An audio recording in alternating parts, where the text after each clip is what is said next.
En libertad, con Jano García.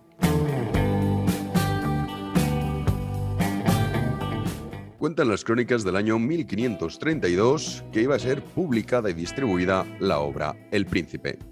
Su autor, Nicolás Maquiavelo, diplomático y teórico político, iba a condensar en ella su visión del poder, rompiendo con la idealización de gobiernos utópicos. Maquiavelo establecía que el ejercicio real de la política implicaba que las conductas, decisiones y acciones del pueblo no necesariamente respondían a la moral dominante, sino a las leyes del poder. El autor italiano estableció en su tratado las verdaderas prácticas del poder y muestra la forma en que frecuentemente el ejercicio de este contradice u obvia los preceptos morales. Por ello, en lugar de dedicarse a hacer juicios sobre la religión o la moral, se enfocó más en cuestiones de estrategia política. Sus anotaciones sobre el poder están realizadas desde una perspectiva racional, fría y realista que le llevó a ser considerado uno de los padres de la ciencia política actual. A pesar de que la frase «el fin justifica los medios» ha sido atribuida a Maquiavelo, lo cierto es que jamás la pronunció. Pero en El Príncipe existen numerosas reflexiones que coinciden con la célebre cita plagada de pragmatismo. Una de ellas es la siguiente: se necesita que el usurpador de un Estado cometa de una vez todas las crueldades, para no repetirlas después. Todas estas ofensas han de hacerse de una vez, para que, de este modo, duelan menos, al ser menor, el intervalo en el que tienen lugar. El Príncipe es considerado como una de las primeras obras de la filosofía moderna, y en la actualidad es una de las obras políticas más leídas, y la palabra maquiavélico forma parte del lenguaje político de nuestros días. ¡Comenzamos!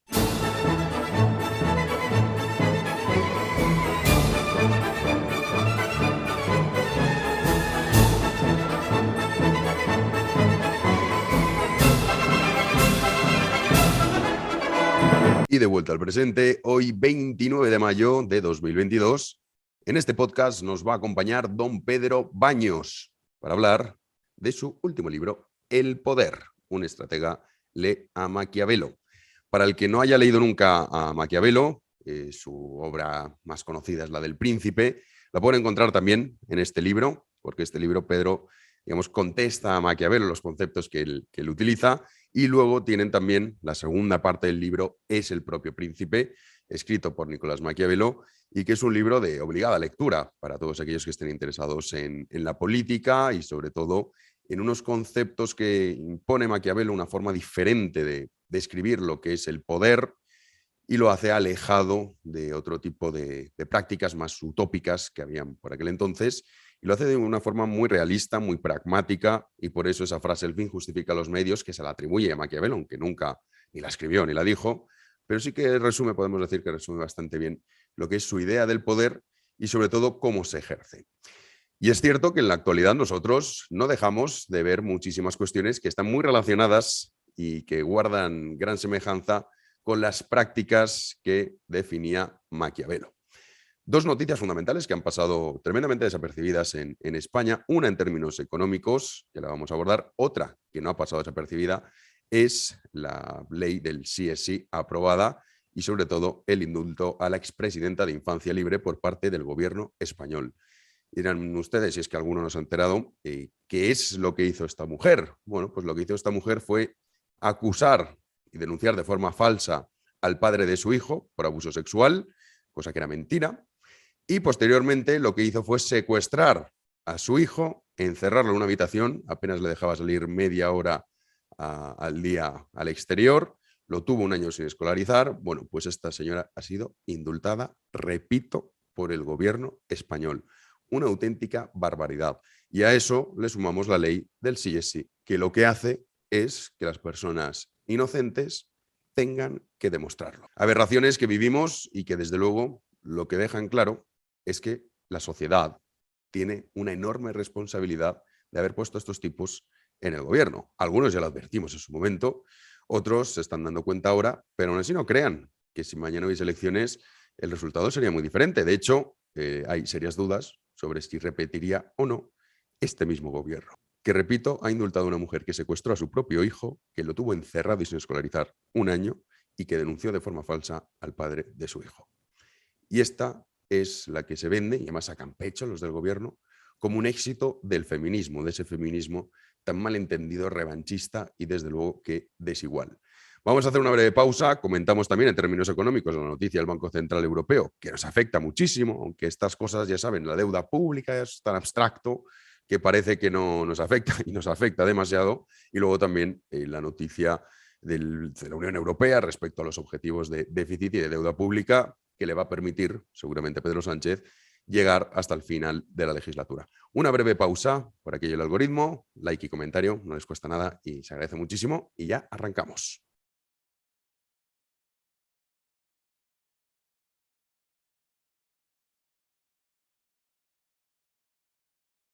Pues muchísimas gracias por su like y por su comentario. En primer lugar, una noticia fundamental, y es que el Banco Central Europeo ya ha anunciado que en julio pondrá fin a las compras de deuda pública. ¿Esto en qué se traduce? ¿Por qué nos afecta tanto? A pesar de que, repito, ha sido una noticia que a mí me ha sorprendido lo desapercibida que ha pasado y en la poca relevancia que se le ha dado en los medios de comunicación. Esto nos afecta fundamentalmente porque España, todo el dinero que no tenemos y que estamos gastando, lo estamos haciendo a través de la emisión de deuda pública. Es decir, ustedes dicen, bueno, yo no tengo dinero, tengo que pagar 100. ¿Qué hago? Emito deuda pública, tomen, cómpreme 100, alguien se lo compra y luego yo se lo devuelvo. ¿Qué pasa? Que ahora nosotros estamos devolviendo esos 100 con muy poquitos intereses. Tenemos que dar 102 después de un año, 5 o 10, según las condiciones. El problema es que esto va a cambiar radicalmente. ¿Por qué? Porque esos tipos de interés que pagamos ahora, que son muy bajitos, ya no lo van a ser. Entonces, cuando nosotros solicitemos 100 euros a través de la deuda pública, estamos poniendo cifras pequeñas, esto son miles de millones de euros de lo que estamos hablando. Cuando nosotros vendamos 100, diremos, bueno, ahora tenemos que devolver 110, 120. Irá aumentando conforme esa deuda pública española ya no esté bajo el paraguas del Banco Central Europeo, que en definitiva lo que decía es, bueno, si no le paga a España, le pago yo. Esto se va a terminar. Y como en julio esto se va a terminar, ¿cuáles son las consecuencias que esto va a tener? Si la Unión Europea hubiese dicho a partir de este mismo año el objetivo de déficit y también el objetivo de deuda pública se tiene que cumplir con esos pactos de estabilización económica que dicen y que están aprobados desde hace muchísimos años y que realmente no es una cuestión que no cumpla España. España lleva sin cumplir el objetivo de déficit, que es de un 3%. Llevamos más de 14 años sin hacerlo. En el caso de la deuda pública se supone que ese objetivo es que no supere el 60% del PIB. España lo duplicamos. No somos el único país de Europa, esto hay que decirlo. Hay otros países que sí que lo han cumplido, sobre todo el objetivo de déficit de la deuda pública no tanto. Y realmente, si la Unión Europea hubiese dicho vamos a ir por esta dirección, Sánchez hubiese tenido un enorme problema.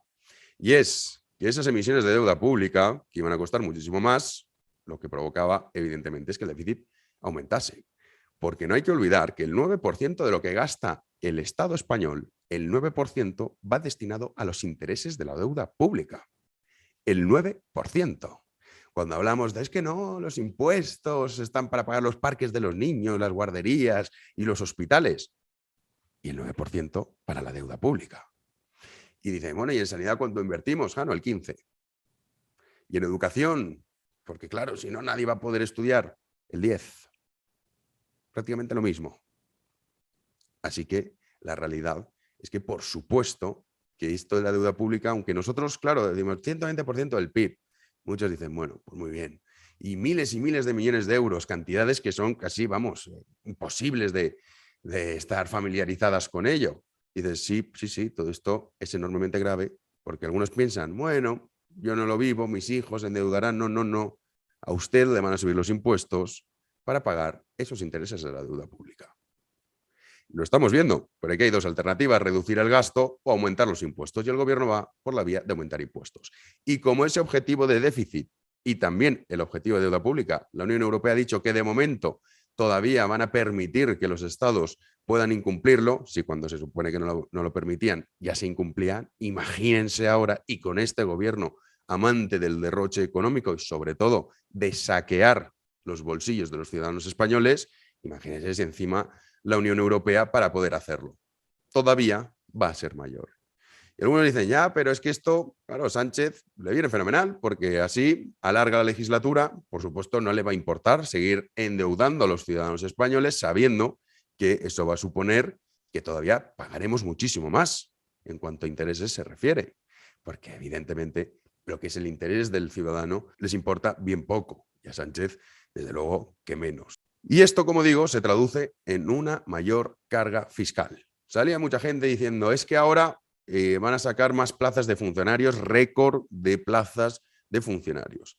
Y esto es como todo. Los funcionarios, yo saben que yo soy partidario de que sí, los servicios públicos estén privatizados y de esa manera lo que son los empleados dependan de una buena o mala gestión. Esto de me he sacado la plaza, soy inviolable y voy a estar aquí toda mi vida, haga bien o haga mal mi trabajo, aparte de que obviamente desincentiva a la mayoría de trabajadores a intentar mejorar cada día, porque al final el que llega con ilusión, pues se deja contagiar por el ambiente del resto y dice, pues es que voy a cobrar lo mismo, me esfuerce más o menos, porque veo a fulanito que no se esfuerza y cobra lo mismo. Y no hay ninguna consecuencia. Entonces, a partir de ahí, si esto obviamente va en contra de lo que es incentivar a los trabajadores para que el que mejor lo haga luego tenga un mayor premio, es decir, una subida salarial o tener un bonus, etcétera, etcétera, pues al final todos se quedan pensando en, pues bueno, ¿hay excepciones? Sí, hay excepciones. Luego puedes decir, bueno, las fuerzas y cuerpos de seguridad del Estado, que por cierto, ninguna de estas plazas van destinadas a ellos. Evidentemente, sí, necesitamos policías, necesitamos ejército. Bien, hay funcionarios y funcionarios. Yo siempre digo que esto de los funcionarios administrativos, en una época con el nivel tecnológico en el que estamos, que uno tenga que ir a recoger un papel del padrón o yo qué sé, certificado de divorcio, un certificado de nacimiento a un lugar físico y que no lo pueda solicitar online y recibirlo en cuestión de segundos en su ordenador, hombre, es que es surrealista. Y esto no se hace porque así tenemos cada vez más y más funcionarios. Y el problema de fondo es que luego estos funcionarios dicen, ¿a quién me debo yo? Hay muchos que no, pero muchos de ellos viven sometidos a quién se deben y quiénes son los que me suben el sueldo y quiénes son los que utilizan el gasto público para contentar a todos esos funcionarios y así conseguir más votos, en diferencia de los que dicen que no, que esto lo que hay que hacer es reducirlo. ¿Y esto cómo lo pagamos? Pues lo pagamos, entre otras cosas, a través de la emisión de deuda pública. Evidentemente. ¿Cómo se van a pagar a esos nuevas plazas de funcionarios? Algunas sustituyen otras previas, pues lo que hay que hacer es reducirlas. ¿Y cuál sería el gran miedo? Si alguien hace bien su trabajo, ¿por qué iba a temer que estuviese privatizado? ¿O es que acaso se teme al sector privado porque el sector privado sí que premia y castiga al buen y al mal trabajador? Es que ese es el punto. Y esto, claro, pues a mucha gente no le gusta, porque se vive muy bien, la verdad. Y luego vemos lo que vemos, que la mayoría de ciudadanos españoles lo que optan es hacer una oposición. Y luego te dicen, no, es que yo he hecho una oposición. ¿Y qué? O sea, es como que poco menos ya tengo garantizado mi trabajo hasta el final de mis días. Es un problema enorme crear un país de funcionarios y sobre todo castigar a las personas independientes que están en empresas privadas y sobre todo al autónomo, que al autónomo en este país se le odia. Y les digo que yo acabo de hacer la declaración de la renta y que soy autónomo, la mitad de lo que he ganado en cuanto a la venta de libros se refiere ha venido a Hacienda y se lo ha llevado. Esto es lo que hay. Y algunos dicen, no, estos son impuestos. No, esto es realmente robar. La mitad. Y luego no hay que olvidarse de que pagamos muchísimos impuestos. El IVA es un impuesto que pagamos todos los días. El que tiene un inmueble paga el IBI. El impuesto de matriculación, el impuesto de circulación, las tasas estas eco-friendly, la factura de la luz que usted recibe, mire, la mayoría de lo que paga en torno al 60% son impuestos y tasas. O sea, que no nos quedemos solo, no, es que la declaración de la renta, no, más todo lo demás. Y calculen, 5 dígitos, eso es lo que me ha robado la Hacienda española este año con la declaración de la renta. La mitad de lo que he ganado vendiendo con los libros vendidos se lo ha llevado Hacienda, la mitad. Y esto es lo que hay. Y algunos dicen, no, pero es que eso, habrás ganado mucho. Y uno empieza a hacer los cálculos y dice, no he ganado mucho. Lo que pasa es que el concepto que tenemos en España, que esto es muy triste, de lo que es ganar dinero, cada vez es más bajo. Cada vez es más bajo. Y siempre viene el discurso populista de culpar a los empresarios, que son muy malos. Cuando realmente, si los trabajadores, y esto lo hemos dicho en numerosas ocasiones, quieren tener la sartén por el mango, consiga usted pleno empleo. y consiga que a un empresario le cueste contratar a un trabajador. Y ahí veríamos cómo, por supuesto, se invierte. Y es el trabajador el que puede poner encima de la mesa sus condiciones. Mientras el empresario diga, bueno, tengo miles de personas para este puesto de trabajo, evidentemente los salarios no van a subir, por mucho que el gobierno lo pretenda hacer por ley. Y hablando de leyes, es la ley aprobada del sí es sí, una auténtica barbaridad. Una ley que ha sido aprobada con solo el voto en contra del Partido Popular y Vox, pero a decir verdad, esta ley del sí es hijo de esta ideología de género que sí que compra todos los partidos políticos y todos los diputados que están en el Congreso, a excepción de Vox. ¿Les gustará más o les gustará menos Vox? Eso ya es una cuestión subjetiva, pero la realidad es esta. No hay ningún partido, excepto Vox, que esté en contra del delirio de este movimiento feminista que nos han colado con la cuestión de la igualdad y las políticas igualitarias, etcétera, etcétera. Esto es consecuencia de haber aceptado que existe una diferencia entre hombres y mujeres que además se tiene que subsanar por ley. Cuando lo cierto es que esa diferencia por ley no es tal y que además no existen esas diferencias. Y esto en el último libro, En el rebaño, tienen un capítulo dedicado específicamente a esto, en el que se desmonta, que cuando dicen, no, es que fíjate en las universidades, pues depende de la carrera. Hay carreras en las que las mujeres son inmensamente mayoritarias en cuanto a los hombres se refiere. Los sueldos, lo mismo, exactamente lo mismo. Pero es que aquí se hace trampa, y es cierto que la mujer se ha incorporado al mercado laboral español más recientemente que los hombres, entonces si cogemos el todo, dices, hay desigualdad salarial. No, pero usted dígame en qué trabajo concreto en el que un hombre y una mujer hacen exactamente el mismo trabajo, llevan los mismos años trabajando en esa empresa, el hombre gana más que la mujer. ¿Cuántos casos conocen así? Ninguno. ¿Por qué? Porque es ilegal. Y si sucede, la ley ya está protegiendo que esa ilegalidad, por supuesto, no se pueda cometer, porque sería una discriminación por cuestiones de sexo.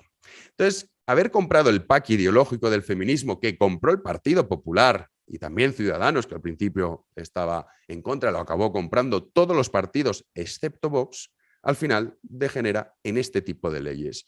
Y ahora, esta ley del sí es sí, lo que supone es que en España un hombre va a tener que demostrar si es inocente o no. Y esto es una perversión tremenda. Y es una perversión que realmente en España, que somos muy dados a los juicios morales y somos muy dados a estos jueguecitos de sálvame, ¿no? Y vamos pidiéndole a la gente como, pues mira, a Pedro le ha pasado, a Pedro Baños, sin ir más lejos, ¿no? Hay gente que le decía, demuestra que no te paga Rusia. Pero, oiga, ¿usted sufre algún tipo de deficiencia mental? ¿Cómo va a tener que demostrar el acusado que de lo que se está acusando es verdad o es mentira?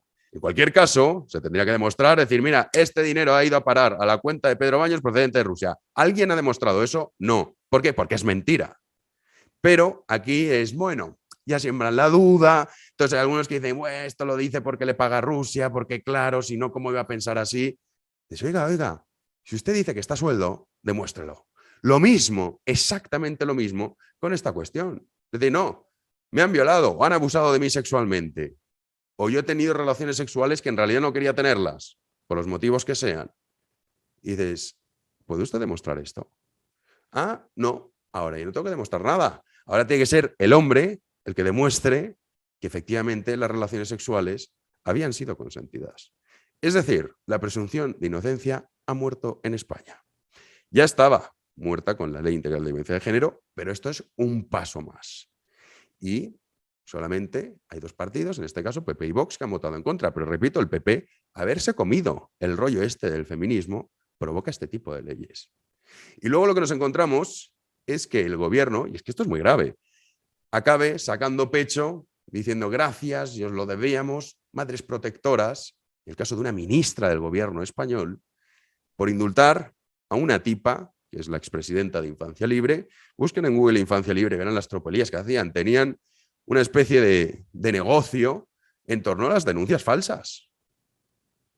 Pues esta, la expresidenta, que había denunciado a su marido de forma falsa, que había secuestrado a su hijo y lo tuvo un año sin escolarizar y encerrado en una casa, de la que solo podía salir media hora al día, y ahí está el testimonio del padre y también del propio niño, que no se lo pongo aquí porque, bueno, a mí la privacidad del niño ha salido en medios de comunicación, pero, en fin, a mí me da mucha pena lo que ha vivido este pobre chaval.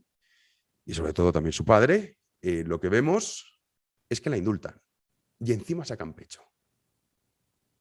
A favor de auténticas chifladas y taradas. Y con la ley esta del sí es sí, esta mujer podría haber dicho, no, ha abusado de mí sexualmente. Al otro lo metemos en la cárcel, excepto que pueda demostrar que efectivamente es mentira. Es un delirio absoluto. Y esto es lo que ha votado el pueblo español, que siempre estamos intentando exculpar, ay, los políticos, ay, fíjate, ¿quiénes los ha metido ahí? El pueblo español. Repito, el 85% de los diputados que están sentados en el Congreso, el 85% está a favor del movimiento este liberticida e infame que significa el feminismo. Y esta es la realidad. Solo hay un partido que es Vox y sus 52 diputados que están radicalmente en contra, como debe de ser. Porque es que al fin y al cabo, si lo que queremos es igualdad, me hace mucha gracia con la gente, no, sí, yo estoy a favor de la igualdad. Por eso soy feminista y me gusta ir al 8M y colaboro con el Ministerio de Igualdad. Y de no, oiga, usted está a favor de la desigualdad. Y sobre todo usted está en contra de la presunción de inocencia. Y en este país de Sálvame, que desgraciadamente nos hemos convertido, a la gente le gusta mucho este show. A ver si es verdad o es mentira. Y vamos a hacer juicios populares y juicios de moral. Y por supuesto, no vamos a exigir al que acusa que lo demuestre, que sería lo que ocurriría en una sociedad sana. Decir, oiga, ¿usted está acusando a esta persona de esto? ¿Lo está demostrando? ¿O lo único que hace es poner insinuaciones y quizá algún datito así que no corrobora que lo que usted está diciendo es verdad? Por lo tanto, ¿qué clase de personaje es usted? Debería exigirle explicaciones al que lo hace. Aquí no. Aquí es enseguida, venga, demuestra que lo que han dicho de ti es mentira. Esto, además, Pedro lo trata en Maquiavelo, obviamente es diferente, pero en este libro de don Pedro Baños, El poder, tiene cómo se hacen esas prácticas y esos linchamientos digitales para acabar con el prestigio de una persona. A Pedro le ha pasado. Le paga Rusia. ¿Alguien ha podido demostrar que eso es cierto? Ya les digo yo que es mentira. ¿Pero alguien ha podido demostrarlo? No. ¿Pero cuántas personas habrán dicho? Bueno, algunos se lo han creído, incluso han exigido que demuestre que era mentira. Y otros ya se quedan con la sombra de la duda. Porque gentuza hay muchísima. Y las redes sociales sirven de altavoz para esa gentuza. Y en esto está España. Y no hay que olvidar la responsabilidad del pueblo español de haber metido en el gobierno a estos indeseables, que están al lado de los criminales, de las psicópatas y de auténticas taradas y secuestradoras de sus propios hijos. Y esto se indulta. Y aquí no pasa nada. Y si mañana hubiese elecciones en España, veríamos si repetimos o no repetimos gobierno. ¿Y cuál es el principal partido? Que dicen, bueno, la alternativa. El Partido Popular, que compra exactamente igual la misma retórica. En esta ley ya les ha parecido excesivo. Decimos, es que claro, esto, que la presunción de inocencia desaparezca, ya. ¿Y el resto? Porque esto es la consecuencia de aceptar lo principal. Y es decir, que los hombres y las mujeres en España no son iguales y que por ley debe ser subsanado. Esa es la principal consecuencia. Y por eso ahora tenemos esta ley. Y por eso esto va a ir cada vez a más. Y las relaciones humanas se están cada vez deteriorando, principalmente por este uso que se hace de que los hombres son todos violadores y que las mujeres están en riesgo constante. Y unas paranoias que les meten a las pobres mujeres, que la verdad es que cuando uno ve los datos, España, por suerte, ya que tenemos cosas malas, pero es de los países más seguros del mundo. No solo a nivel global, sino específicamente para ser mujer. Y les están metiendo una paranoia y un miedo que luego, por supuesto, que se ve reflejado en las relaciones, igual que también se les mete miedo a los hombres. Y bueno, es que ahora ya uno no sabe qué decir, no sabe qué escribir por WhatsApp, no sabe qué hacer cuando está con una mujer, porque claro, vete tú a saber. Y si luego se enamora de mí, por lo que sea, yo no quiero ser su novio, ¿qué? Me va a denunciar. Y yo voy a tener que demostrar que no, que es mentira. ¿Qué haces? Porque el riesgo, una denuncia falsa está ahí, está latente. Esto es lo que ha provocado la basura del movimiento feminista apoyada por el gobierno español y por el Partido Popular, que se presenta como la gran alternativa. En esta ley es cierto que la del sí ha votado en contra. Pero lo demás, compran la retórica de principio a fin, con el rollito este de las mujeres que son inválidas y que, claro, no valen para nada, que eso es lo insultante. Que a una mujer se le diga, es usted tan corta y tan ineficaz que vamos a tener que hacer leyes para ayudarla y darle a ustedes una serie de privilegios. Cuando las mujeres valiosas no necesitan ningún tipo de privilegio, porque por ellas mismas consiguen lo que merecen. Y esta es la verdad. En fin, vamos ya con nuestro querido Pedro Baños para hablar de poder, para hablar de leyes, para hablar de las palabras clave democracia y libertad, que siempre utilizan precisamente los populistas y los que luego cuando llegan al poder lo que hacen es todo lo contrario, y también para hablar de la manipulación a la que nos vemos sometidos y cómo cambiamos de parecer en cuestión, ya no decimos de años, sino de semanas. Y esta pandemia ha sido un ejemplo clarísimo, un delirio y una distopía que desde luego como sociedad nos debe, en fin, ayudarnos a replantear qué clase de sociedad enferma es capaz de aceptar todo lo que estamos aceptando. Vamos ya con nuestro querido don Pedro Baños. La entrevista. Hoy nos acompaña don Pedro Baños y también su obra, El poder, un estratega lee a Maquiavelo. ¿Cómo estás, Pedro? ¿Qué tal? Hola, Jano, pues siempre encantado de estar aquí contigo en tu programa y de charlar contigo, que siempre tienes una conversación de lo más amena y de lo más entretenida y además aprendemos todos muchos de ti. Bueno, al revés, aprendemos de gente como tú. No, tú tienes unos libros fantásticos y estás haciendo además una labor magnífica, así que sabes que tienes cientos de miles ya de seguidores, así que todos aprendemos también de ti. Bueno. Yo la verdad es que he de decir que el libro El poder me ha gustado muchísimo, sobre todo porque es diferente, ¿no? O sea, Maquiavelo se ha estudiado mucho y ahora hablaremos por qué, y se ha escrito mucho sobre él, pero en esta ocasión, en este libro, tú coges una parte y a partir de ahí desarrollas el concepto que quiere trasladar Maquiavelo con un lenguaje muy sencillo, poniendo ejemplos actuales también. Y luego también la segunda parte del libro es El Príncipe, esa gran obra de Maquiavelo, íntegra, que también lo pueden disfrutar en este libro. O sea que tienen, excusa no pueden tener. Leen a Pedro haciendo un análisis de Maquiavelo y luego Maquiavelo, la obra del Príncipe, para el que no la haya leído. El libro empieza con, claro, la naturaleza humana. La naturaleza humana, desde luego que la malvada naturaleza humana, desde luego que juega un papel fundamental y lo vemos día a día reflejado, que muchas veces, quizá, no sé si coincides conmigo en esto, intentamos hacer como unos análisis muy sesudos y en realidad son mucho más sencillos, ¿no? Pues muchas veces la envidia, la lucha de poder, el ego, está como muy presente. ¿Cómo lo ves tú, Pedro? Sí, mira, pues lo primero es la estructura del libro, pues lo que se le ocurrió, es verdad que se le ocurrió al editor, pues que en vez de hacer los comentarios a pie de página de cada una de las frases de manera suelta, que por qué no lo agrupábamos por distintas temáticas. Y la verdad es que creo que es totalmente original, creo que nunca se ha hecho un comentario en un libro así, ¿no? Y efectivamente, además, pues como tantas otras cosas que siempre he pretendido en el ámbito de la geopolítica, pues trasladarlo para que todo el mundo lo pueda leer, no solamente una persona muy ilustrada, muy culta, sino que cualquiera pueda leer La obra del Príncipe, la pueda disfrutar y le pueda sacar un jugo que yo a su vez he intentado ya extraer, ¿no? Pero sobre todo, fíjate, mira, pues efectivamente, ¿qué es lo que pasa, Jano? Pues que al final la tecnología habrá evolucionado, pero como seres humanos hemos evolucionado muy poco. Y es que lo estamos viendo todos los días, en la política y en la geopolítica. Al final la geopolítica no es más que una lucha por el poder. Es que lo estamos viendo de manera constante. Y decir, como ponía yo en primer libro, el quítate tú para ponerme yo. Es decir, ya has tenido bastante poder, ahora yo te voy a sustituir, ¿no? Y sobre todo pensando, efectivamente, que esa naturaleza humana, ¿qué significa? Lo primero es que somos todos esclavos de nuestras emociones, de nuestras pasiones, hasta de nuestros pecados capitales. Esto nadie se libra en mayor o menor medida. Y efectivamente, esa ambición, por ejemplo, del poder. ¿Qué es el poder? El poder no es ni más ni menos que desear imponer nuestra voluntad al prójimo, que los demás hagan lo que nosotros queremos, incluso en contra de su propia voluntad. Y también lo estamos viendo todos los días. Vemos cómo ese poder político es capaz, con esas ambiciones, con esas ansias de cada vez dominar más a la sociedad, de obligarnos a cosas que hace poco nos hubieran parecido absolutamente imposibles. Por lo tanto, esta naturaleza humana es eterna y también hay que analizarla, porque muchas de las cosas que suceden, que podemos decir, no, esto es un planeamiento estratégico, esto no sé cuánto, en realidad es una persona la que lo ha decidido o un grupo de personas que precisamente están movidas por estas motivaciones o por estas ambiciones que son eternas. Y el poder, tú piensas que esta lucha de imposición de voluntades se da entre la pareja, en la familia, en cualquier pequeña colectividad, evidentemente también en los estados, y ya cuando nos enfrentamos entre estados, por supuestísimo que sí.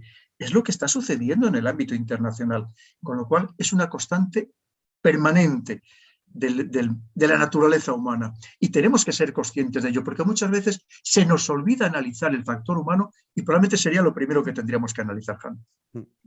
Sí, absolutamente, tú lo analizas y luego también hablas del poder, ¿no? Que básicamente es eso, y es verdad, cuando uno pues, si analiza la historia, se da cuenta que hay poquitas excepciones que podríamos enumerar de personas que han llegado al poder y han hecho lo contrario, ¿no? Dando todo de mayor libertad a los pueblos. Eso es una excepción rarísima. Lo normal siempre ha sido eso. Luego hablaremos del concepto de libertad, que tú también lo tratas, de cómo se utiliza, y es verdad, todos tienen la palabra libertad en la boca para luego hacer todo lo contrario, ¿no? Pero bueno, luego hablaremos de eso, porque una vez conquistamos el poder, esto también lo trata Maquiavelo, hay que mantenerlo. Y de ahí esas frases que, bueno, tienen algunas que, claro, Maquiavelo, desde mi punto de vista, es una persona que analiza con gran frialdad y de una racionalidad y un pragmatismo espectacular cómo funciona el poder. Y una vez uno llega al poder, luego está la segunda parte. Y es, vale, ahora tengo que mantenerlo. Claro. Mira, lo primero, Jano, efectivamente, cuando decimos es que el poder corrompe y el poder absoluto corrompe absolutamente. No, yo diría que el poder en realidad, cuando llegas al poder, lo que hace es que te muestres tal como eres. Y hay personas que cuando llegan al poder, efectivamente, son magnánimas, son generosas, son caritativas, piensan en sus subordinados, en la gente que depende de ellos. Y hay otras gentes que se muestran realmente como son. Y en muchos casos, lo estamos viendo todos los días en la política, y en muchos casos, medidas que adoptan presuntamente para favorecer a la sociedad son simplemente una cuestión de ego personal para demostrar el poder que pueden ejercer sobre esa sociedad y a crear un modelo que les gusta a ellos, que no te está pidiendo la sociedad o que no te está pidiendo la inmensa mayoría de la sociedad. Eso es el poder, porque se están mostrando realmente como son, están sacando su alma. Y claro, ahí es cuando se muestra verdaderamente también el cómo es de verdad una persona. Pues efectivamente, mira, has dicho una cosa muy interesante. Uno de los problemas que tenemos en las democracias, que sabes, me habrás oído decir ya muchas veces, que o las reinventamos o nos van a ganar los autoritarismos. Pero Absolutamente. es que ahora mismo las democracias se están pervirtiendo, lo primero por culpa de algunos de nuestros políticos, no por todos, algunos de nuestros políticos, que estamos entrando lo que tú y yo llamamos en este totalitarismo democrático. Con muchas veces que estamos viendo cosas y decir, pero madre mía, pero ¿cómo podemos los ciudadanos aceptar esta imposición que casi no se daría en ningún país autoritario? Por no hablar del nuestro. Fíjate lo que está pasando con Boris Johnson. Es decir, ya es que en una fiesta es que había como 20 fiestas riéndose de todos, en este caso de los británicos, y me diría de todos los europeos y del mundo, y no dimiten, y no pasa nada. Es decir, si eso le seguimos llamando democracia, ojo, nos lo teníamos que replantear todos los ciudadanos. Y así podemos poner mucho más ejemplos en los que no quiero entrar, que tú ya conoces. Pero claro, porque mira, uno de los problemas, mira, hace poco me contaba un buen amigo que se ha dedicado toda la vida a la asesoría política y me decía, dice, mira, Pedro, dice, el problema es que cuando un político gana las elecciones, al día siguiente de ganarlas, solo tiene una obsesión, ganar las siguientes. Dice, y a partir de ahí, dice, si le da tiempo, ya se preocupa de realizar su labor política, es decir, de cuidar de las necesidades e intereses de los ciudadanos. Pero su objetivo principal es ganar las siguientes elecciones. Tiene que mantenerse en el poder. Y lo estamos viendo todos los días. Es decir, cosas que dices, pero ¿cómo se pueden hacer ciertos pactos? ¿Cómo se pueden llegar a determinar determinadas decisiones que se adoptan? Solamente con un objetivo, mantenerse en el poder. Al final, que es una de las perversiones del sistema democrático, por lo menos actual, porque no estamos en una democracia auténtica, estamos en una partitocracia, que no se nos olvide, donde lo que priman son los intereses personales y del partido. Entonces, por eso digo, yo sí insisto, o damos una vuelta, pero de tuerca importantísima a la democracia, recuperamos el pueblo, nuestra soberanía popular, que la hemos perdido, o desde luego las democracias no llevan buen camino, pero por culpa de nuestros políticos, no echemos la culpa a nadie de fuera, por culpa de nuestros propios políticos. Y también no sé si coincides conmigo, estando de acuerdo con todo eso que has dicho, que también hay un componente de culpa del pueblo, porque muchas veces dices leyes que no ha pedido el pueblo, pero que una vez puestas en prácticas o simplemente pues dejar la idea de quizá aprobamos esto, hay mucha gente que se suma. Pues has hablado de España, que en el caso de España, pues sí, son los partidos políticos los que tienen el poder, ratificas una lista y ya está. Pero, por ejemplo, Estados Unidos, que siempre se pone como ejemplo del sumum de la democracia. Hombre, en Estados Unidos en esta pandemia se han cometido auténticas atrocidades. Es decir, ha habido gente que ha perdido su puesto de trabajo porque no estaban vacunados. Estados Unidos, a lo largo de la historia también, pues no sé, me viene a la cabeza la eugenesia en su momento, la segregación racial, atrocidades aprobadas muy democráticamente, ¿eh? Y aquí es la perversión quizás del fundamento democrático, ¿no? De como la mayoría está a favor, entonces podemos cometer estas atrocidades. ¿Qué pasa? Que si no respetamos la libertad, ya hablamos de esto, y al fin y al cabo a la gente, desgraciadamente, les gusta mucho imponer. Tú hablabas de ese componente humano que es real, ¿no? Que cómo nos gusta imponer a los demás nuestra visión. Entonces dices, bueno, es que estamos perdidos, porque si esa moral realmente se ha convertido en lo que diga la mayoría es lo aceptable y consigues corromper al pueblo a través de la manipulación, etcétera, etcétera, te encuentras con aberraciones, que es que Estados Unidos me parece un ejemplo magnífico. Yo no a lo largo de la historia, que ya los hay, sino es que ahora mismo a Estados Unidos una persona que no está vacunada no puede entrar. El otro día me escribía un oyente y me decía, Jano, yo no estoy vacunado, vivo en Estados Unidos y no puedo ir a España, porque si voy a España no puedo volver. Esto es la libertad estadounidense superdemocrática y soberana. Entonces, claro, dices, en realidad, esto es más complejo, ¿no? Quizá el pueblo también tiene un componente de responsabilidad. Fíjate, es que además comentabas otro tema. A través de la ley patriótica, esa que se promulga en Estados Unidos a raíz de los atentados del 11 de septiembre de 2001, permite el espionaje universal. O sea, el espionaje universal. Es que no nos damos cuenta de que aquello ya supuso una merma de nuestros derechos y libertades como ciudadanos, y ahora mismo en la pandemia vemos que hay otros derechos y libertades que estamos perdiendo y que estamos cediendo con una pasividad absoluta. Porque, entre otras cosas, es cierto, y hay que recalcarlo, que los ciudadanos en los países democráticos estamos entrando en un estado de apatía, en un estado de adormecimiento, de anestesia absoluta. Esa es la realidad. Y lo estamos viendo que además, como hay tanto escándalo uno tras otro, estamos efectivamente anestesiados. Ya parece que ya nada nos afecta. Nos digan lo que nos digan, porque además como dura tan poco, o sea, un escándalo que de repente dices, pero madre mía, esta gente habría que echarlos a todos, vamos, en poco menos que tirarles al mar. Pero al día siguiente, como hay otro, además del otro partido político, del otro espectro, después es que ya llega un momento que dices, pero bueno, por eso te decía, es que esto que estamos hablando es muy serio, Jano, es que estamos pervirtiendo completamente la democracia, completamente. Y esto es muy importante y además perdiendo derechos de manera constante. Tú fíjate, incluso decisiones que ahora mismo está adoptando la Comisión Europea, que dices, hombre, pero si esto va en contra totalmente de las libertades, o sea, desde la censura, de todo lo que nos quieren imponer, que claro, cuando entramos en ese campo que es tan sumamente delicado, ¿dónde va a estar el límite? ¿Qué vamos a poder a partir de los ciudadanos decir? Porque tú me conoces, yo soy, vamos, liberal total, en el sentido, además ya lo ves, que yo intento escuchar a todo el mundo, no prohibir nada a nadie, aunque me digan las mayores de las burradas, pero vemos que es que vamos en la dirección completamente contraria, ¿no? Y eso es muy preocupante, porque muchas veces aquí acusamos, es que fíjate lo que hace China con sus ciudadanos, pero si es que ves que aquí nos hacen casi cosas peores, ¿no? Sí, En algunos momentos. Y por eso te digo que efectivamente a mí esto es algo que me preocupa enormemente, porque debemos ser muy exquisitos los ciudadanos en el cuidado de nuestras libertades, que nos ha costado mucho trabajo conseguir, y debemos intentar que se mantengan a ultranza, no ceder en absoluto. Es verdad que es muy fácil manipular a las poblaciones a base de lo que estamos viendo, del miedo, de generar pánico, que muchas veces crear problemas para los que ya se tienen soluciones, de tal manera que los ciudadanos entreguemos toda nuestra vida, hasta nuestra privacidad y nuestra intimidad, las entreguemos a los gobernantes porque ellos no lo van a gestionar mejor. No, no, no.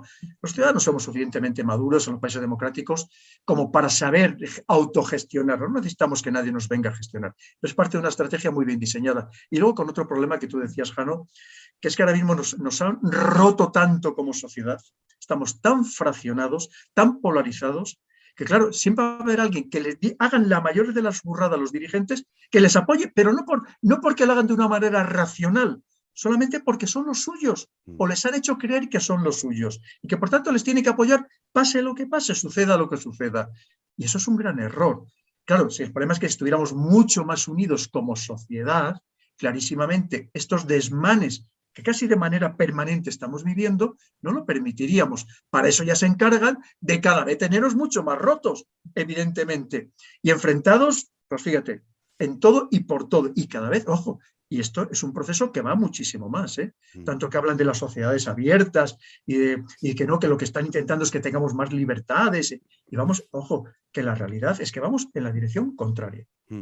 Has hablado de la manipulación y me gustaría leer que, siguiendo la faceta más maquiavélica del autor, encontramos consejos, esto literalmente el libro, para la manipulación e incluso para el cinismo, que nos pueden ayudar a aprovechar en nuestro beneficio cualquier crisis.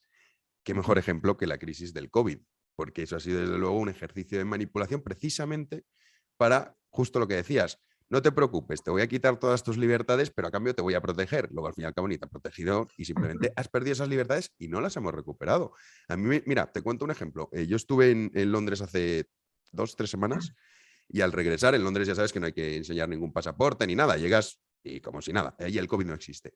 Y al volver, nada más aterrizar en Madrid, una chica que con el peto este amarillo me pedía el certificado COVID para entrar en mi país. Y digo, vamos a ver, oiga, digo, no lo tengo. O sea, no lo tengo. ¿Qué pasa? ¿Me va a deportar a dónde? ¿A Londres? O sea, ¿cómo va esto? Pero todo el mundo era como ya hemos asumido que claro que tengo que enseñar un código QR para entrar en mi propio país. Entonces, esto lo vemos luego también en muchísimos ejemplos. A mí me ha sorprendido, no sé tú, y también lo comentabas un poco, cómo hemos sido tan dóciles y de qué forma tan sencilla, esto lo tratas en otros libros, también en este hablas de la manipulación, cómo nos manipulan. Es que es impresionante. Y cambiamos de idea de la noche a la mañana, una cosa Totalmente. surrealista. Manipular a las sociedades hoy es más fácil que nunca, precisamente por esta avalancha de información, por lo que significan las redes sociales, que sabemos que hay una manipulación total dentro de las redes sociales. Pero claro, el problema, mira, ya cuando empezó todo este tema del COVID, que a mí me entrevistaron, pues, por ejemplo, por muchísimas radios, y o hicimos muchos también videoconferencias y podcasts, y yo decía, ojo, que estas medidas, yo no digo que ahora no sean necesarias, el miedo que me da es que se consoliden, como que hablamos, las medidas que se consolidaron después de los atentados del 11 de septiembre. Que yo todavía veo en los aeropuertos ancianitos, personas muy, muy mayores, a las que les hacen descalzarse porque ha sonado la alarma el que suena de vez en cuando, que personas que no pueden ni agacharse a quitarse los zapatos, y digo, pero de verdad esto es necesario. Entonces, tú fíjate, pero, por ejemplo, hasta no hace mucho tiempo, a ti la única persona que te podía identificar era un agente de la autoridad. No sé si sabes lo que está pasando ahora mismo, por ejemplo, con Renfe. Tú ahora sabes que los billetes de Renfe Son nominativos, son sí. nominales. Y llega y cualquiera te pide tu carnet, que le enseñes tu carnet de identidad. Es decir, te identifique. Pero si hasta hace poco hasta se cuestionaba si la policía en determinadas circunstancias te podía identificar.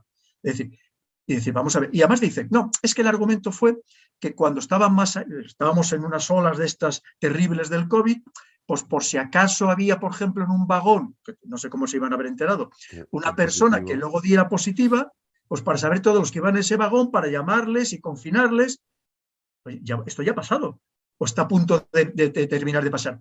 ¿Van a dejar de pedirnos de ser los billetes nominales, nominativos, van a dejarnos de pedir cualquier persona, cualquier trabajador de la Renfe nos va a dejar de pedir el carnet de identidad? Porque, ojo, es que estamos entrando una vez más, es que esto, ¿qué es? ¿Cualquiera me puede identificar a mí por la calle? Es decir, te quiero decir, eso, pues fíjate lo que te estoy diciendo, probablemente esto se quede ya para siempre. Pues es decir, y decimos, pero entonces, ¿en qué situación estamos entrando? Y como son tantas otras cosas, vamos a un ejemplo que habrá quien le diga, oye, pues no pasa nada porque te identifiquen. No, sí, no pasa nada, por supuesto. Pero cuando ya te digo que había personas que hasta se quejaban de que les identificaran los policías por la calle, y ahora resulta que cualquiera que no es agente de la autoridad te puede identificar. Son pequeños gestos que vamos aceptando, que vamos asumiendo, que vamos normalizando, pero que van poco a poco en detrimento de nuestra seguridad, de nuestras libertades y de nuestra privacidad. Absolutamente, porque es un ejemplo, ¿no? Y bueno, a mí eso no me molesta en particular, ¿no? Pero es igual que yo siempre pongo el ejemplo del dinero en efectivo. Pues a mí me da igual, no lo uso, pero si es que no, va mucho más allá, o sea, que podemos hablar de eso. Pero la manipulación... Pero eso pasa igual, Jano, si me permites, Sí. con el tema de que te espíen con los móviles. Ay, a mí qué más me da si Y yo no tengo tengo una nada que vida ocultar. anónima, ¿qué importa? Claro que importa, muchísimo. De entrada, porque todos tus datos individuales, aunque tú seas una persona anónima, que nunca nadie somos anónimos, eso se extrapola y se convierten en colectivos y tiene muchísimo valor. Y además, lo que la gente ignora es que, o muchas personas ignoran, es que esos datos alguien se los puede guardar para que en algún momento sí que hacerte daño más adelante. Por una ruptura sentimental, por un problema laboral, o porque alguien te tenga inquina, y te los pueden utilizar contra ti. Pero lo mismo, pues nos han llegado a convencer y decir, pero sí que más da al final que te espíen. O sea, es que ya no nos importa ni que nos espíen, ¿no? O sea, es que una vez más hemos cedido nuestra libertad y nuestra seguridad por comodidad, porque nos han convencido de, oye, de que no pasa nada, y claro que pasa. Son pequeñas cosas, son una pequeña labor de zapa que al final es para llegar al hipercontrol absoluto de la persona y del ciudadano.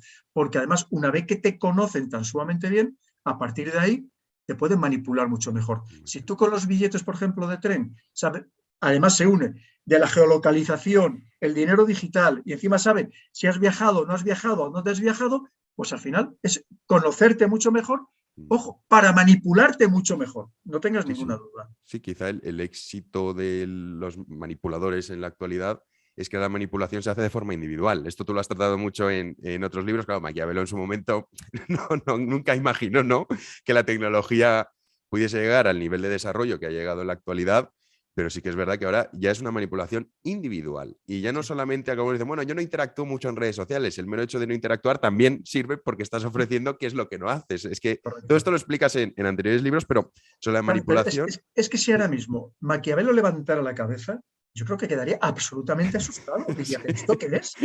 ¿Qué dirigentes hay aquí? Si estos son mucho más maquiavélicos de lo que yo había imaginado. Vamos, César Borgia a su lado era, vamos, una hermanita de la caridad.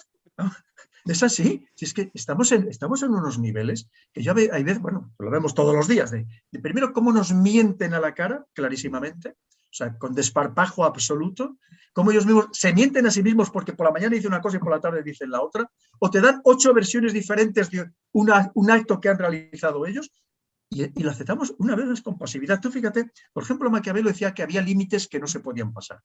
Maquiavelo, por ejemplo, decía que tú te puedes enfrentar con los otros poderosos porque siempre va a haber alguien que te haga la contra, pero que tú, por ejemplo, nunca debías enfrentarte con el pueblo, porque tú te debes al pueblo y el pueblo debe ser tu amparo. En cambio, ahora mismo ya es que ni al pueblo nos respetan. Pero es que además había unos límites que no se podían pasar, que era la hacienda y el honor de las personas. Ahora ya lo de la hacienda, ¿para qué te voy a comentar? ¿No? O sea, vamos, ya estamos sangrados por todos lados permanentes. Espera, y lo que se nos viene encima,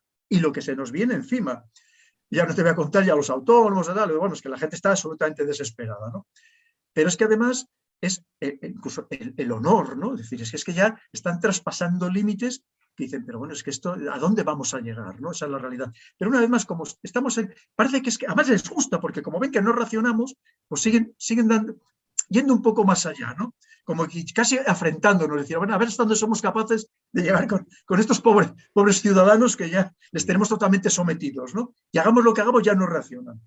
Has dicho, y para acabar con la cuestión de la manipulación, hay dos ejemplos, ¿no? Uno, los impuestos, ya que hablabas de los altos impuestos. Claro, cuando uno dice, oye, es que esto no es pagar impuestos, yo acabo de hacer la declaración de la renta, a mí me han reventado, pero literalmente. Y dices, vamos a ver, o sea, a mí pagan impuestos, bien, lo entiendo, que hay que pagar impuestos porque hay una serie de servicios que se tienen que ofrecer. ¿Pero estos son impuestos o realmente son impuestos confiscatorios? O sea, porque te quiten la mitad, pues en fin.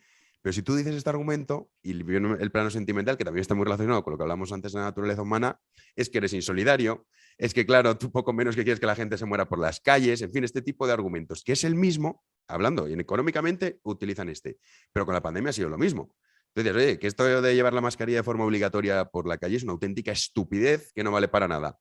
¿Qué es lo que quieres? Que acaben los ancianos en los hospitales, que los hospitales estén llenos. O sea, siempre es ese argumento, ¿no?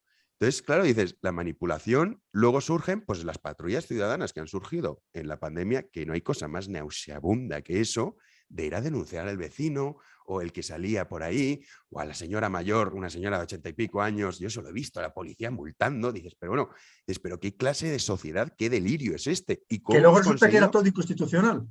Sí, pero que la gente encima estaba a favor, Pedro. Entonces, a mí lo que digo, bueno, no me lo puedo creer, que hoy en día se supone que el acceso a la información debe ser, y es, más sencillo que nunca. ¿Cómo es posible que aceptemos, pero cambios de opinión en cuestión de horas? Porque es que esto me dice, no, es que ha sido un ejercicio de manipulación durante años. Que no, que aquí estamos jiji, jaja, que esto nada, no pasa nada, y a la semana con este tipo de cosas. ¿Cómo es eso posible? ¿Qué nos pasa? ¿Qué le pasa a este pueblo? Pues mira, a pesar de todo, es verdad que hay personas muy preparadas, muy informadas, o que se preocupan de estar bien informadas, pero hay una gran mayoría que solamente recibe la información, por ejemplo, a través de los medios convencionales de la televisión, básicamente, ¿no? Y claro, y además las televisiones, tú sabes lo que está pasando, están todas subvencionadas y al final solamente dan el discurso oficial. Y te da igual que pongas el telediario de una cadena que de la otra, que de la siguiente. El relato es el mismo, puede haber matices, pero... ¿no? Incluso las mismas imágenes en muchos casos, sí, ¿no? sí. Exactamente las mismas. Claro, con lo cual las personas quedan autoconvencidas, es decir, si me lo dicen todos Y además incluso salen estos que yo llamo muchos falsos expertos, porque cuando dicen, el gran experto no sé qué, y si de verdad entras y investigas sobre él, dice, pero ¿experto de qué? ¿Experto de qué? Y luego tú sabes que, porque además tú sabes que antes utilizaba esa frase, la famosa frase al tonto útil, ¿no? Ahora se utiliza otro perfil diferente, que no sé si es un invento mío, que yo le llamo el lelo ilustrado. Aquel que es verdad que ha leído mucho, sobre todo en Wikipedia o en algunos libros, o ha oído muchas conferencias de los demás, pero claro, no sabe que está siendo totalmente utilizado y manipulado. Y es más, hay gente que por salir en televisión es capaz de decir cualquier cosa. Por cierto, ahora mismo, ahora si me permites, ahora estoy viendo, por ejemplo, en el tema de la guerra de Ucrania, ha habido gente que yo conozco perfectamente hace muchísimos años y que veo cómo han ido cambiando el discurso para adaptarse al discurso oficial cuando yo sé positivamente que no es lo que piensan de verdad, pero simplemente por seguir saliendo en la televisión, ¿no? Y, hombre, mira, yo por lo menos llegó un momento que dije, mira, no voy a volver a hablar de este tema, punto. Pero hay gente que ya digo que yo conozco muy bien, que ha cambiado el discurso solamente por seguir en los medios. Pero claro, cuando al final te lo dicen personas de teórica autoridad y te lo repiten de manera machacona, que son de los principios precisamente de la propaganda, la gente es que lo interioriza completamente. No es que lo interioriza, es que además te lo discuten como que fuera una verdad absoluta, vamos, un dogma de fe. Y es imposible ya entrar en ningún tipo de razonamiento. Y es lo que estamos viviendo todos los días. Es tremendamente fácil. Yo, hablando de estos temas de manipulación, dando conferencias, yo he llegado a decir que en 6 meses, si a mí me dan 2 programas en prime time, con personas, lo mismo, de teórico reconocido prestigio, y me dan dinero para manipular las redes sociales, que sabes que es facilísimo manipularlas con los bots, con los netbots, crear trending topics, facilísimo manipularlas. Yo soy capaz de convencer, no te digo a toda la población, pero por lo menos a la mitad de la población prácticamente de cualquier cosa, Jano, de cualquier cosa. Y he puesto ejemplos de los más rocambolescos y además en algún caso lo he dicho intencionado, incluso le va muy bien preparado. Cualquier cosa que tú te puedas imaginar, yo soy capaz de convencerla. Porque claro, es que yo sé cómo funciona esto y sé cómo lo hacen y quién lo está haciendo y qué los intereses que hay detrás. Y no son capaces de convencernos de cualquier cosa, utilizando un lenguaje retorcido, críptico, con estas palabras mantra, es decir, que además luego la gente repite como papagayos sin saber exactamente lo que significan, pero y se nos pueden convencer de cualquier cosa, y lo estamos viendo, porque precisamente una de las características de nuestro tiempo es esta hiperconectividad. Y como estamos hiperconectados y recibiendo sobreabundancia de información, convertirnos manipularnos y convencernos de cualquier cosa es más fácil que nunca. Y sobre todo, Pedro, si te das cuenta, hay una cosa que siempre hay un factor común y es el término democracia, ¿no? Cuando escuchas estos, hablando de mesías, salvadores y todo esto, siempre está el término democracia y libertad. Siempre. O sea, es que no falla, ¿eh? O sea, yo cuando escucho a alguien... Los derechos del pueblo, los derechos, ¿no? Sí. Pero fíjate, eso lo utilizan hasta los grupos terroristas, utilizan... Por eso. Son palabras mantra, efectivamente, que si la empezaras a desmenuzar o preguntaras a las personas que la están repitiendo, pero como tantas otras palabras, tú de verdad pregunta mucho lo que significa sostenibilidad, lo que significa resiliencia, lo que significa inclusividad, y dicen, defínemelo, y la mayoría no sabrían, pero lo repiten constantemente. Suena bien. Es que tú dices en el libro, los revolucionarios siempre han recurrido a tópicos como la libertad para lograr que su movimiento crezca y para captar y motivar a sus adeptos, aunque luego hayan sido los primeros en suprimir cualquier atisbo de verdadera libertad.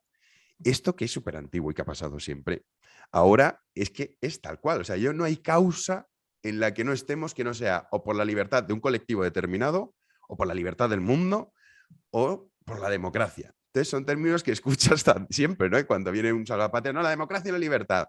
Porque esto no sé cuántos dices, oye, o sea, es que esto está inventado, o sea, es muy viejo. Yo cuando escucho a alguien hablar de democracia y libertad unidos, yo digo, este es un demagogo de primer nivel que lo que quiere es imponer su voluntad. Mira, la gente lo compra. Estados Unidos. Has hablado de Ucrania, que ahora hablaremos de eso. Con esta guerra, a mí ha habido gente que, te cuento un caso personal, un patrono que se hacen miembros del canal para apoyar el canal, porque este canal es independiente y vive de los patronos que lo ven y que lo escuchan. Se dio de baja porque entrevisté a César Vidal. Y digo, oye, vamos a ver, se dio entrevista a César Vidal y él, que había comprado toda la retórica de que no... Si estás escuchando En Libertad, es gracias a la colaboración de los patronos, miembros del canal de YouTube y suscriptores de iVoox.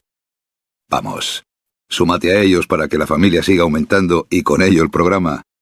Muchísimas gracias. Oiga, mire, yo creo que poco me habrá escuchado, porque sabe que este programa pasa gente de todo tipo. Entrevisté a García Margallo, por ejemplo, también. O sea, ha venido gente con discursos distintos.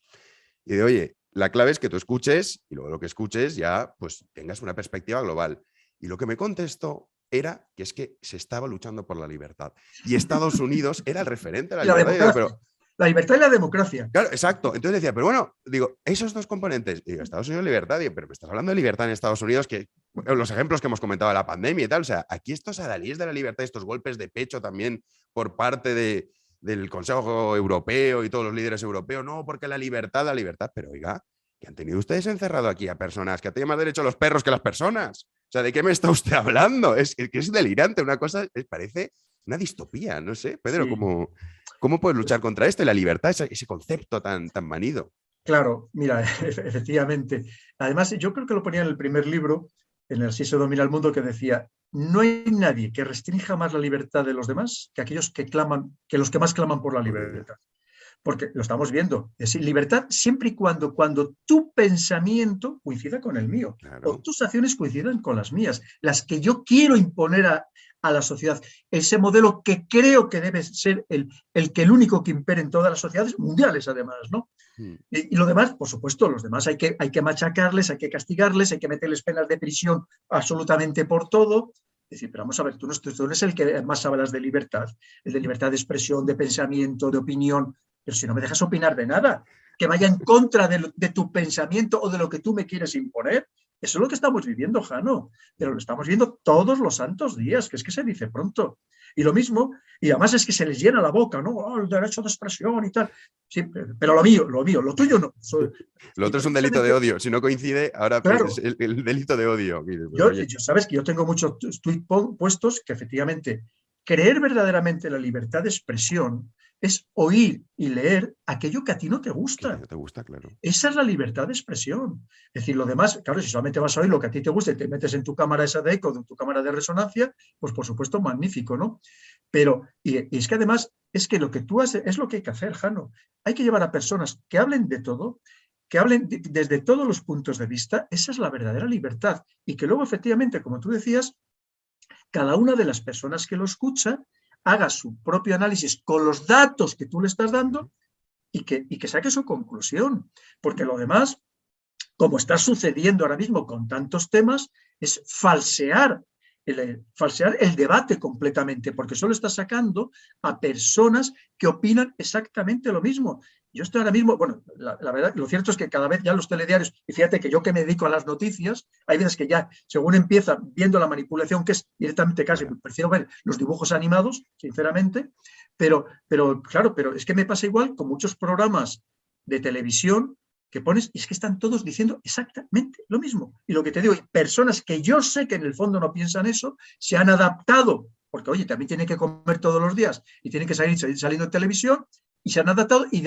están haciendo el mismo discurso oficial, el imperante, ¿no? Pero eso no es libertad de expresión.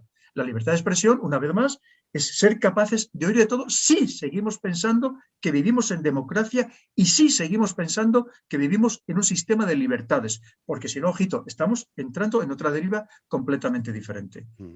Absolutamente. Yo, de hecho, en la cuestión de la guerra de Ucrania, que ahora si quieres comentamos las últimas noticias de la actualidad geopolítica, es cierto que dices, a ver, si es que no se trata, has comentado antes una cosa muy importante, y es que ahora que seamos hooligans, es con quién estás.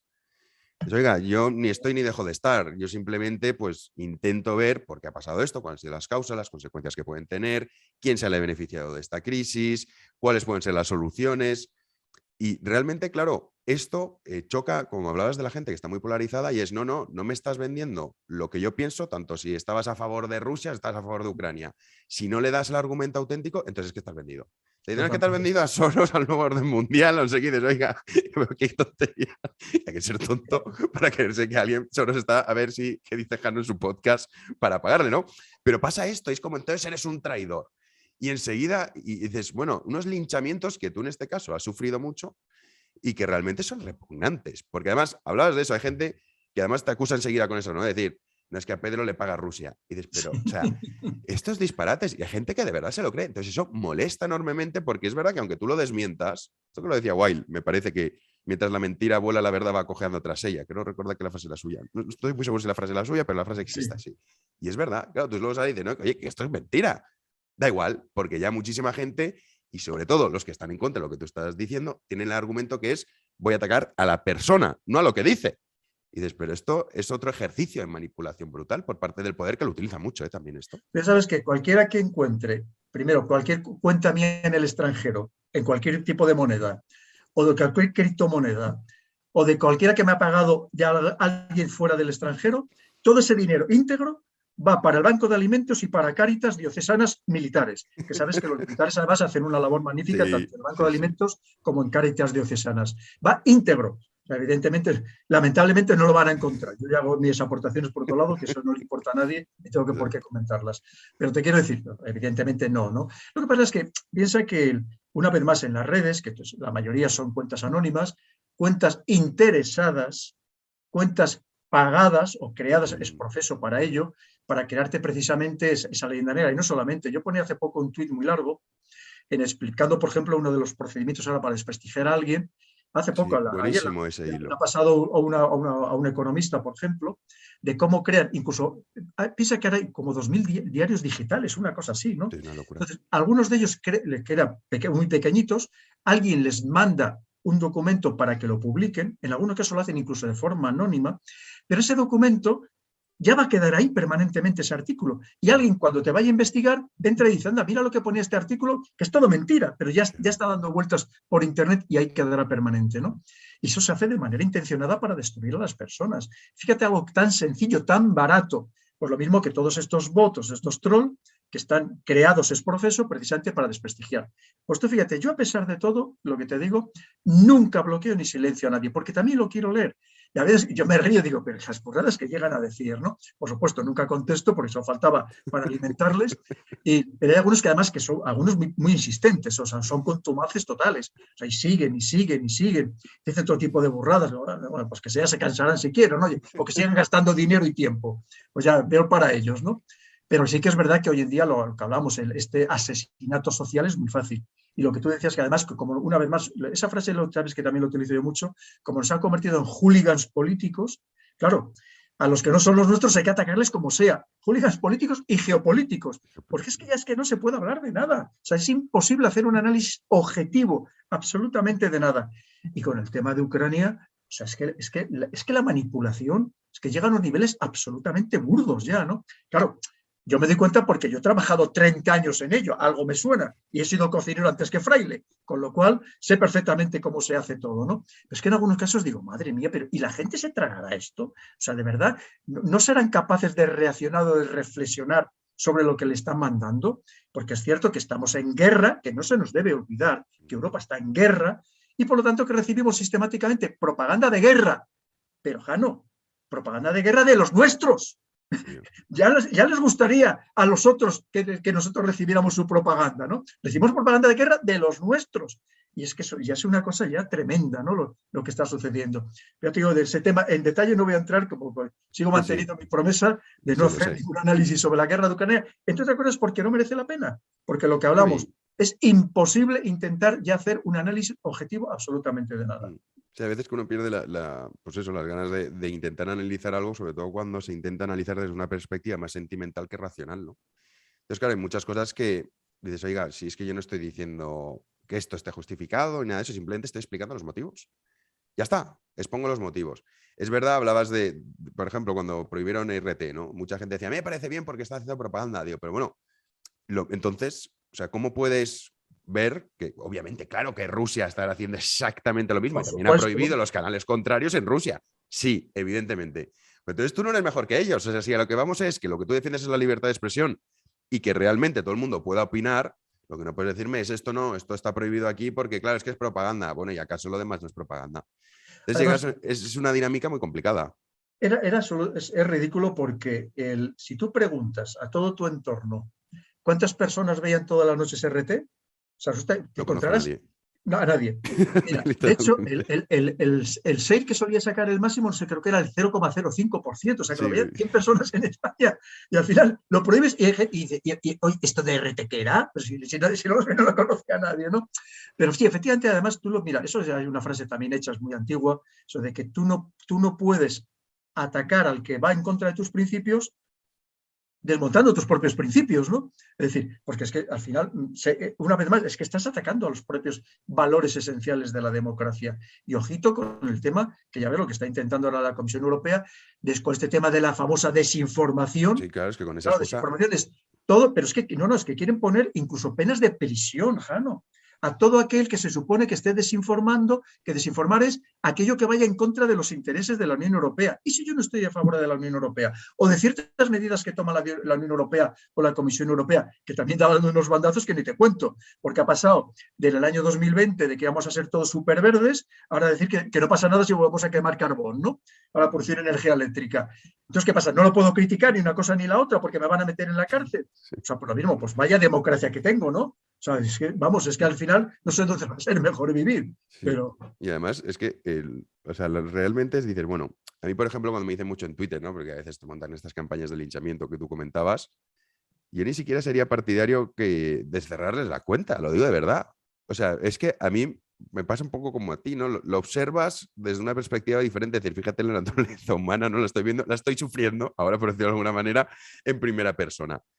Pero claro, muchas veces la gente dice, bueno, es que esto es positivo para los demás. Es como esta ley que cercena la libertad es positiva. Lo hemos visto en muchísimos casos. Y aquí vengo con la ley que también tratas aquí, la fuerza y la ley, ¿no? Y yo no me he cansado de escuchar en estos tiempos de pandemia, bueno, es que es la ley. Y digo, pero oiga, ¿pero cómo que es la ley? Porque esta es otra justificación, ¿no? Como es legal, pues claro, es que esto es la ley. O sea, y como es la ley, dices, bueno, pues entonces sí, vamos a aceptar que simplemente por el hecho de ser la ley lo vamos a cumplir todos, entras en un juego que es tremendamente preocupante y es que el poder, en el caso de España, el Estado que tiene el monopolio de uso de la fuerza, que es así, dice, bueno, a través de eso simplemente tengo que aprobar leyes, previamente ha conseguido el voto con la demagogia barata del pueblo y demás, y puedo hacer lo que me dé absolutamente, o sea, lo que me venga en gana, sin tener ningún tipo de problema. No solo en España, en Estados Unidos lo hemos visto en todas partes. Estados Unidos lo tiene más complicado, pero el tema de las armas, que también, en fin, eso se daría para largo el asunto de las armas, ¿no? Porque ya sabes que ahora se ha cogido lo que ha pasado en Texas, no, hay que prohibirlas, están locos. Hombre, una cosa es que haya controles, que me parece muy bien, y otra cosa es prohibirlas para que solo tenga armas, ¿quién? ¿El Estado? Pues Sí. mira, eso creo que era en el dominio mental que decía yo lo siguiente. Cuando ahora hay algo que escandaliza a la mayoría de los ciudadanos, alguna ley, tú vas a la policía y la policía te dice, mire, yo no puedo hacer nada, dígaselo al juez. Vas al juez y dice, mire, yo no puedo hacer nada porque me limito a aplicar la ley. Vas al político y dice, mire, esta ley es que no tiene ningún sentido. Y dice, no sé, pues no haberme votado. Dice, o sea, al final tú tienes la culpa de sufrir la ley, ¿no? O sea, es que dices, leyes que son cosas y dices, mira, cualquier persona con 2 dedos de frente, incluso con menos, es capaz de entender que es totalmente irracional, ¿no? Pero al final siempre tenemos la culpa los ciudadanos. Por supuesto, los políticos nunca tienen culpa de nada, siempre tenemos la culpa los ciudadanos, ¿no? Y efectivamente ese es un tema... Mira, el tema de las armas ahí sí que verás, porque a mí me pasó, verás, en el año, allá en el 2004-2005, yo hice una operación que tuve la suerte de dirigir yo estando en Bosnia, de misión, de la mayor operación de recogida de armamento que se había hecho en todo Bosnia. Tenía un montón de unidades extranjeras a mis órdenes, incluso a la policía de Bosnia, en fin. Y me acuerdo que en aquel momento hubo personas, sobre todo estadounidenses, que me acusaban, decían, hombre, pues ¿usted cómo puede preconizar el que la gente no tenga armas? Y yo decía, vamos a ver, yo lo que creo es que en una sociedad que debe ser lo más perfecta posible, si tenemos ya a unos agentes de la autoridad armados, siempre y cuando nos sintamos protegidos los ciudadanos por la ley y por las fuerzas policiales, yo no quiero que haya armas en las calles, porque es verdad que el problema de las armas es que un enfrentamiento, que un día una discusión de bar, que puede terminar a lo mejor con 2 tortazos, como mucho, claro, el problema es que si llevas armas, alguien la puede sacar a una discusión de tráfico y las pueden utilizar, ¿no? Entonces, yo prefiero que no haya armas. El problema es cuando hay lugares tan sumamente inseguros donde o tú garantizas tu propia seguridad o el Estado no te la está garantizando. Eso es diferente. Pero una sociedad, mira, nosotros tenemos la suerte, hay que decirlo, Jano, que a pesar de que aquí nos quejamos mucho de España, especialmente los que han viajado poco por el extranjero, nos quejamos mucho, somos un país absolutamente privilegiado. Y si hablamos del tema de la seguridad, Brutal. somos de los países más seguros del mundo, fíjate lo que te digo, incluso que otros países europeos, que Sí, sabes sí. que hay países como Francia, que hay Bueno, ciudades de Francia que tienen unos niveles de delincuencia peores que algunas de las peores ciudades de América. Ojito, ¿eh? Y nosotros aquí, afortunadamente, hasta ahora, por lo menos hasta ahora, estamos manteniendo unos niveles de seguridad muy altos. Te puede pasar cualquier cosa, como en cualquier sitio, pero en general aquí se puede salir por la noche, a cualquier hora, pues coger un taxi, pues moverte, y eso en otros sitios es absolutamente imposible. Y por tanto, creo que aquí en España, evidentemente, es un debate que no tendría ningún sentido. Otra cosa es que en otros países que efectivamente el ciudadano se sienta amenazado a su seguridad, pues evidentemente pues, sería el debate distinto y que habría que entrar en él o que habría que razonarlo de otra manera. aprovechando lo que has dicho de España, que es verdad que somos unos países más seguros del mundo en cuestiones de violaciones, etcétera, también, sobre todo comparándolo ya no con países tercermundistas, sino los países nórdicos, que siempre se ponen tan de moda como el sumum de la civilización y el respeto.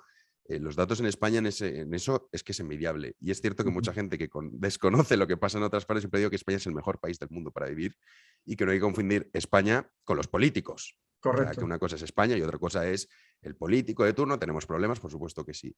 Pero como la excepción se utiliza como, vamos a hacerlo pasar como la norma y así aprobamos ese tipo de leyes que realmente son para perseguir a un colectivo.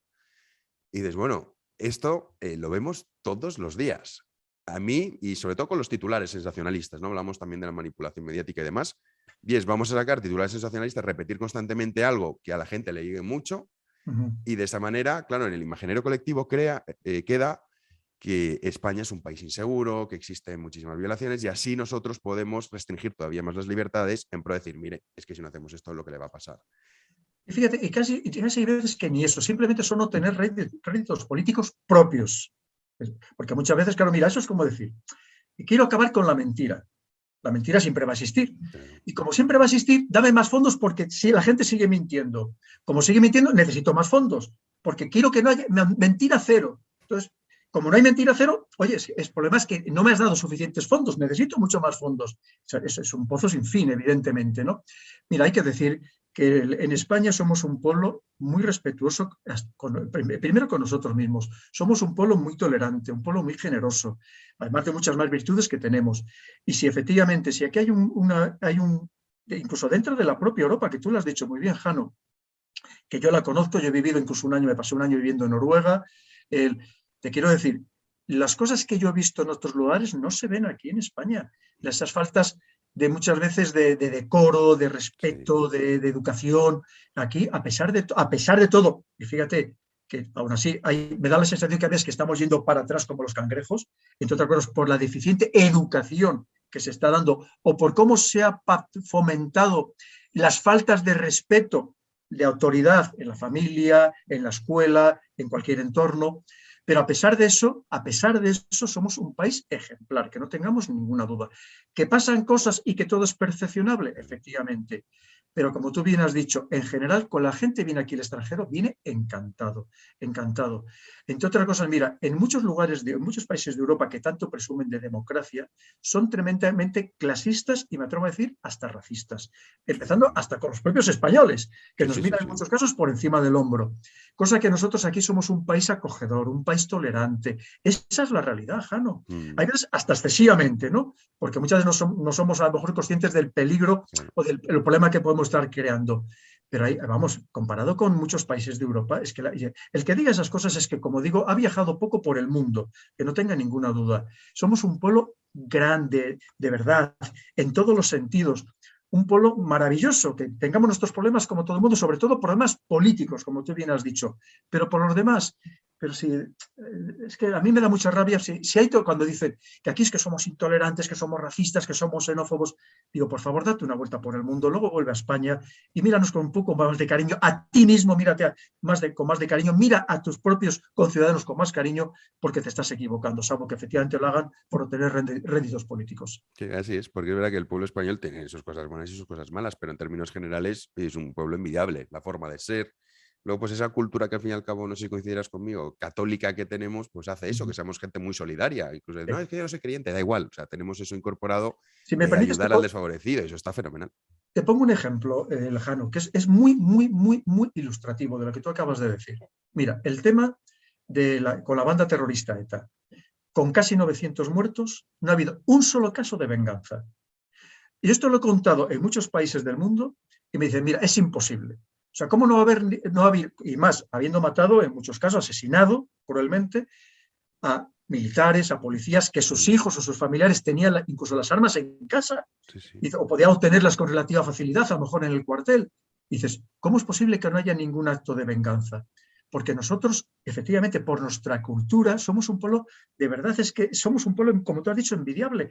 Tú eso no se lo cuentes, pero incluso en países europeos o de la antigua Yugoslavia, ya no te quiero contar en otras partes del mundo, en África o en Asia, dirán, no, no, habría habido, la mayoría habría sido casos de venganza, porque es más, la venganza en muchos lugares, empezando por ejemplo, los pastunes con el código Pastún-Wally, la venganza es uno de los pilares de su vida. Si tú matas, que sepas, pero pues te pasa en Kosovo o en muchísimos lugares, incluso cerca de aquí. Tú sabes que o en Albania, que si tú matas a una persona, que sepas que sus familiares están obligados a matar a otro de tu familia, pasen las generaciones que pasen. O sea, nosotros es que ni nos lo planteamos, ¿no? Mm. Claro, yo creo que eso tenemos una vez más que valorarnos mucho más a nosotros mismos, a los españoles, a todos los españoles, que tampoco nos quieran romper, que tampoco nos quieran fraccionar, polarizar a todos los españoles, que lo que tenemos que hacer, Jano, es nuestra grandísima diversidad, considerarla una riqueza, diversidad en todo, lingüística, gastronómica, climática, orográfica, considerarlo una riqueza y no permitamos que por intereses políticos espurios, una vez más, que nos rompan, porque somos un pueblo, una vez más, maravilloso, con grandísimos valores que tienen muy pocos pueblos en el mundo y que además, fíjate, haciendo un poco de geopolítica, teníamos que unirnos todavía mucho más con nuestros hermanos hispanoamericanos, que son nuestros hermanos, que efectivamente, no solo por la lengua, también por la cultura, por la religión, por la historia, y teníamos que unirnos mucho más, porque si estuviéramos unidos seríamos una gran potencia. El problema es Desde luego. que no nos van a dejar, ¿y qué no nos va a dejar? Los mismos de siempre. Así es. Y para acabar, Pedro, con un último toque geopolítico, ¿cómo has visto la noticia de Finlandia y Suecia que quieren entrar en la OTAN? Y que creo que ha sido Suecia ya oficialmente, ya bueno, ha hecho la solicitud. ¿Crees que esto va a tener algún tipo de consecuencias? Rusia ya ha dicho que, oye, que esto puede tener consecuencias. Mira, Margallo, lo que entrevisté, y he de decir que me encantó la entrevista. Luego hablábamos de política nacional, ahí ya no estábamos de acuerdo. Pero lo que fue geopolítico, él dijo una cosa que es verdad, y es que lo que habría que buscar es la finlandización, decía, de Ucrania. O sea, el estilo finlandés a él le gustaba mucho, ¿no? Es decir, oye, no formo parte de la OTAN, puedo tener mis acuerdos, pero al fin y al cabo esto la geopolítica es como es, ¿no? O sea, es lo que hay. Claro, esto rompe por completo ese concepto que hasta ahora nos había mantenido seguros, por decirlo de alguna manera. ¿Qué es lo que puede pasar? Porque es que al Pues final uno ya mira, se pregunta que dice que ¿a dónde podemos llegar, no? simplemente es echar más leña al fuego, no tiene ninguna lógica. Es cierto que se han dejado arrastrar también por las circunstancias, están presionados también, por ejemplo, por Estados Unidos, que les ha ofrecido ya, por ejemplo, al Finlandia venderle los aviones de combate F-35. Es verdad que eran países que ya eran muy próximos a OTAN, ¿no? Sí, sí. De hecho, tenían prácticamente todo su material militar, ya lo tienen estandarizado. Sí, sí. Es decir, que la entrada no es como otros países que hubo que cambiar hasta el último de los cartuchos de la fusilería o de pistolas, ¿no? En este caso, pues están ya países que están muy próximos a OTAN, ¿no? Pero claro, en realidad es seguir un poco la afrenta o cómo percibe Rusia se enfrenta a decir cada vez más, ya no solamente 30, ahora van a ser 32 países, cada vez más ya metidos totalmente en mi frontera, cada vez mucho me siento más cercado. Pues claro, una cosa es como tú veas. Mira, esto a los militares siempre nos lo enseñan desde nuestra más tierna infancia militar en las academias militares, que tú siempre tienes que ponerte el gorro del enemigo y pensar como el enemigo. Y de hecho, cuando tú haces un ejercicio, unas maniobras, hay quien hace de enemigo y se empapa su doctrina, su estrategia, su manera de pensar, porque es así como hay que actuar, ¿no? O sea, lo que no podemos es seguir solamente pensando que nosotros somos los que tenemos razón. Oye, como es una alianza defensiva, pues somos todos países democráticos. Claro, pero para una alianza defensiva será que significa que te defiendes de algo y de alguien. Y claro, ¿cómo lo ve Rusia? Que ese alguien son ellos. Cada uno lo ve a su manera. Entonces, claro, lo que estás haciendo es todavía decir, como tenemos pocos problemas, vamos a presionarle un poquitito más, ¿no? Lo mismo, convencer a la población y que de repente mayoritariamente apoyen este ingreso en la OTAN, tanto finlandeses como suecos, pues es relativamente fácil en este contexto, fíjate, facilísimo, ¿no? Pero yo creo que en el sentido geopolítico, pues solamente obedece una vez más a intereses de Estados Unidos, porque es la OTAN, es Estados Unidos, pero que en realidad a nosotros nos beneficia muy poco, porque pensar que Rusia va a seguir intentando anexionarse o invadir más países, evidentemente es totalmente descabellado. Es no entender lo que se está jugando en Ucrania y lo que significa Ucrania, que por supuesto, por insistir, ya me lo he puesto por escrito, que por supuesto siempre condenar la invasión de Rusia en Ucrania, por supuestísimo, pero tenemos que entender que detrás hay otras causas mucho más profundas, que en realidad Ucrania es solo un síntoma de causas muchísimo más profundas y que tienen otras implicaciones mucho más complicadas. Pero bueno, ya digo, no voy a tratar de explicarlo porque ya... Además, ya esto lo hiciste, pero tenemos un podcast de hace 2 meses o 3 meses que justo todo esto lo explicaste en el podcast, o sea, que el que quiera que vaya a escuchar todas esas explicaciones. Claro. Pero es verdad que Turquía se ha negado, ¿no? Erdogan ha dicho que esto a él no le parece bien, porque claro... ¿Por qué? Porque según el artículo 10 del Tratado de Washington, del Tratado de la Alianza Atlántica, para que un nuevo país ingrese en la Alianza Atlántica, tiene que estar de acuerdo todos los ya miembros de pleno derecho de la OTAN. Que además hay otra serie también de condiciones que, por ejemplo, afectaba a Ucrania. Por ejemplo, un país no puede entrar para aportar inseguridad.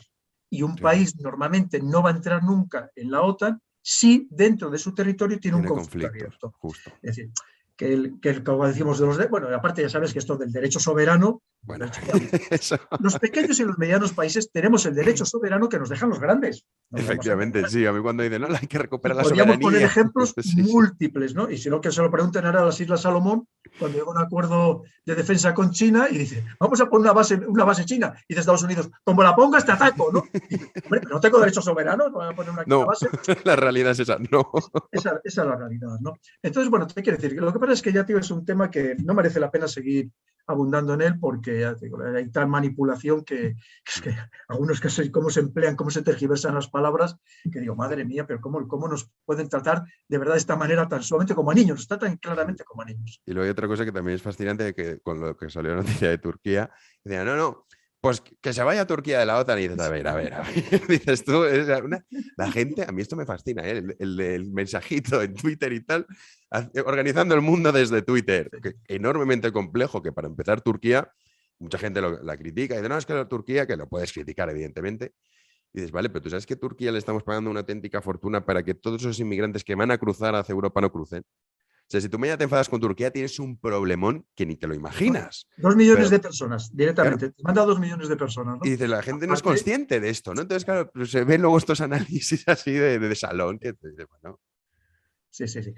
Parece ser que uno de los motivos de Turquía es el conseguir que Estados Unidos le apruebe la compra de los misiles, de los sistemas antiaéreos S-400 de rusos, ¿no? Que hasta ahora mismo no se lo permitía. Porque sabes que al final, mira, aquí tú piensas que estas grandes potencias, estas potencias importantes, lo que menos le preocupa es la gente. Obvio. Lo que menos le preocupa es la seguridad humana, que si los ciudadanos están sufriendo, que si hay millones de inmigrantes o personas que tienen que refugiarse en otro sitio. Eso no les importa nada. Porque mira, no hay nada más cruel y más hipócrita que las relaciones internacionales, que la geopolítica. Yo lo he tratado de explicar 1000 veces, que no pensemos que aquí, que Estados Unidos lo hace porque efectivamente le preocupa y llora y sale el Biden y no sé cuánto, la Harris ahí montando numerito. No les importa lo más mínimo, va buscando el beneficio de Estados Unidos. Claro. Lo demás le da exactamente igual. Pero ni siquiera de Europa, ojito, ni siquiera de Europa, que le importamos muy poco. Es más, lo que le interesa a Estados Unidos es tenernos una Europa debilitada. Hundidos completamente, pero muy debilitados y sobre todo dependientes de Estados Unidos. A veces de que se nos oye, ¿cómo estás de que queríamos ser de dependencia estratégica, de tener nuestro propio armamento? Ni se nos ocurra. Lo que hemos vuelto a caer es absolutamente la dependencia prácticamente en todo de Estados Unidos, ¿no? Ellos encantados, clarísimamente, nuestros grandes objetivos, empezando por la dependencia energética. Que fíjate que España ha pasado de comprarle sobre el 6% del gas a Estados Unidos, en la última compra ha sido el 31% del gas a Estados Unidos. Y más o menos es lo que pretende hacer con el resto de los países. Aquí hay unos intereses en juego Brutales, sí. gigantescos. Y claro, una vez más, ¿qué te simplifican los telediarios? Pues te sacan la noticia emotiva para que cale en la población, porque también viven de ello, de esas noticias emotivas, evidentemente, y nadie te está contando las causas raíz, lo que de verdad está en juego en este contexto, que puede significar un punto de inflexión, Jano, que modifique completamente el paradigma geopolítico mundial. Y ha quedado, ayer lo hablábamos en un programa, ha quedado perfectamente representado en la cumbre de Davos. Como si ha sido un mundo ya roto completamente, donde ya no estaba Rusia, donde ya no estaba China, donde India casi está pasando más a este bando que al bando occidental. Es verdad. Ojito, y estamos hablando, más otros países afines, que no son pocos, estamos hablando de más de la mitad de la población mundial. Sí, sí. Y ha escenificado perfectamente esta ruptura geopolítica que no había sucedido en los últimos años. Recordemos que la última cumbre todavía de Davos presencial, allí estuvo Putin dando un discurso, ¿no? Te quiero decir, la ruptura absoluta. Y efectivamente, con otros además importantes manetes, porque es que lo de George Soros, que hay gente que se cree que George Soros es un mito, que no existe. Sabes Es que ahora ha verdad que estado existe. dando discursos, que hay que leer los discursos de George Soros en Davos, pero hay que leerle sus últimos escritos, artículos escritos en algunos de los principales periódicos o revistas del mundo, donde tiene un enfrentamiento a muerte, no solo con Rusia, sino también con China. Porque, claro, va en contra de su imposición ideológica, lo que quiere imponer al resto del mundo. Porque aquí hay muchas fuerzas en liza, evidentemente, ¿no? Hay muchísimas cosas muy interesantes. Lo que pasa es que, lo que hablamos, hacer un análisis sereno de estas cosas te cuesta trabajo porque llega un momento que es imposible. Y hay veces que es hasta desilusionante. Mira, hay veces que yo me desilusiono un poco, pero al día siguiente sigo otra vez diciendo, hay que seguir en la batalla, por Hay supuesto. que seguir, sí, sí, hay Porque que seguir. acuérdate que una de las estrategias de lo que persiguen estos bots, estos trolls, es lo que yo llamo la estrategia de la disuasión de estar. Es decir, expulsarte de las redes sociales. Y no hay que permitirlo. Oye, que se vayan ellos, que ya se cansarán de gastar dinero en crear estos bots uno tras otro. Y al fin y al cabo es eso, ¿no? Es el liquidarte y que digas, oye, a mí esto no me compensa porque además eso, escribir Twitter o escribir en Instagram, en Facebook, no te reporta nada económicamente. Y digo, yo paso para que meten estos follones, ¿no? Pero Y sí, luego sí. sabes lo que pasa también, Jano, que mira, yo como militar tengo un gran sentido de servicio a la sociedad. Y vamos a ver, yo puedo estar tan equivocado como todo el mundo, incluso a veces, Sí. a lo mejor, incluso más. Pero yo intento, por lo menos, que la gente piense, que la gente, una vez más, que no se quede con esa primera impresión que le están tratando de una manera manipulativa de entregar, ¿no? Y que haga su propio análisis. Entonces yo eso lo considero una labor de servicio, es decir, de servicio a mis ciudadanos, que son los que me han pagado el sueldo durante muchos años, y lo considero que es parte de mi obligación como militar, ¿no? Cada uno que lo interprete como quiera, evidentemente, pero yo me siento obligado a hacerlo, ¿no? Hay días que yo digo, me siento más desanimado, como todos, nos pasa a todos, pero al día siguiente ya estoy otra vez, me pongo unas marchas militares y me animo, ¿no? Y digo, vamos otra vez al combate. Y porque tiene que ser así, porque creo que además los ciudadanos lo merecen, que no solamente sea esta manipulación sistemática, sino que permitirle tener datos, como haces tú, de todo tipo de opiniones, de todo tipo de ideas, no de ideologías, de ideas, para que sean ellos los que obtengan con esos datos y hagan su propio análisis. Absolutamente, totalmente de acuerdo, Pedro. Y ya sí que hablamos en otra ocasión, porque este podcast iba dirigido a El Poder, un estratega de Maquiavelo, Pedro Baños. Está en todas sus librerías. Si no está en las librerías, lo pueden encargar a su librero, o si no, lo pueden encontrar también en Amazon. Pero como siempre recomendamos, Pedro, que lo hagan en librerías, que los libreros lo agradecen, Por que les supuesto. ayuden. ¿Vas a estar en la Feria del Libro firmando o no vas a estar? Voy a estar en la Feria del Libro de Madrid y no he podido ir a otras ferias del libro, que algunos hasta se han enfadado por no poder ir, que coincidía con la Feria del Libro de Madrid, pero voy a estar prácticamente todos los días en la Feria del Libro de Madrid. Ah, vale, pues si sabemos horarios, caseta y eso para que la gente pueda ir. Sí, pues ¿Tienes mira, por ahí? si me dejas un momento te lo digo ahora. Claro. Pues mientras tú lo buscas, Pues yo les mira, voy a leer rápidamente el índice del libro que has dejado para que la gente dejarle como con ganas. La malvada naturaleza humana, la visión del líder, conquista el poder y mantenerlo, abuso, avaricia y generosidad, el fin justifica los medios, manipulación, que hemos hablado mucho de eso, la fuerza y las leyes, astucia y conocimiento, las apariencias y el éxito, que esto también, o sea, todas las cuentas fakes y gente que compra seguidores y entonces digo, lo sigue muchísima gente. En realidad no lo sigue tanta gente. Premios y castigos, el cambio, innovación frente a tradición, los valores de un buen líder, y luego la segunda parte, que es El Príncipe de Nicolás Maquiavelo. Un 2 en 1, Correcto. una auténtica joya. Muchas gracias, Días, Carlos. Pedro. Pues mira, el viernes 27 por la tarde de 7 a 9 en la caseta 55. Sábado 28 de 12 a 2 en la caseta 32. De 6 a 7 en la caseta 88. De 7 a 9 en la caseta 366. Domingo 29 de mayo, claro, de 12 a 2 en la caseta 67. Yo mañana voy también, yo voy el domingo también, coincidimos en horario también, te iré a saludar. Muy bien, nos saludaremos con un gran placer, nos damos un abrazo. Y de 7 a 9 en la caseta 47. Fenomenal. Próximo fin de semana, sábado 4 de junio, de 12 a 2, caseta 205. Y domingo 5, de 7 a 9, caseta 110. Vale, pues esto está en El Retiro para el que esté en Madrid y quiera que don Pedro, no solo su último libro, sino todos los que tiene, pues oye, vas muchas horas, ¿eh? O sea que Sí. pues se nota esa voluntad de... Yo desgraciadamente solo puedo ir 2 días, voy este domingo también, coincidimos en esa hora, y luego en junio, el 5 creo que también es cuando puedo ir, el resto imposible, pero aquí está. Lo volvemos a enseñar, El poder, una estratega de Maquiavelo, de don Pedro Baños.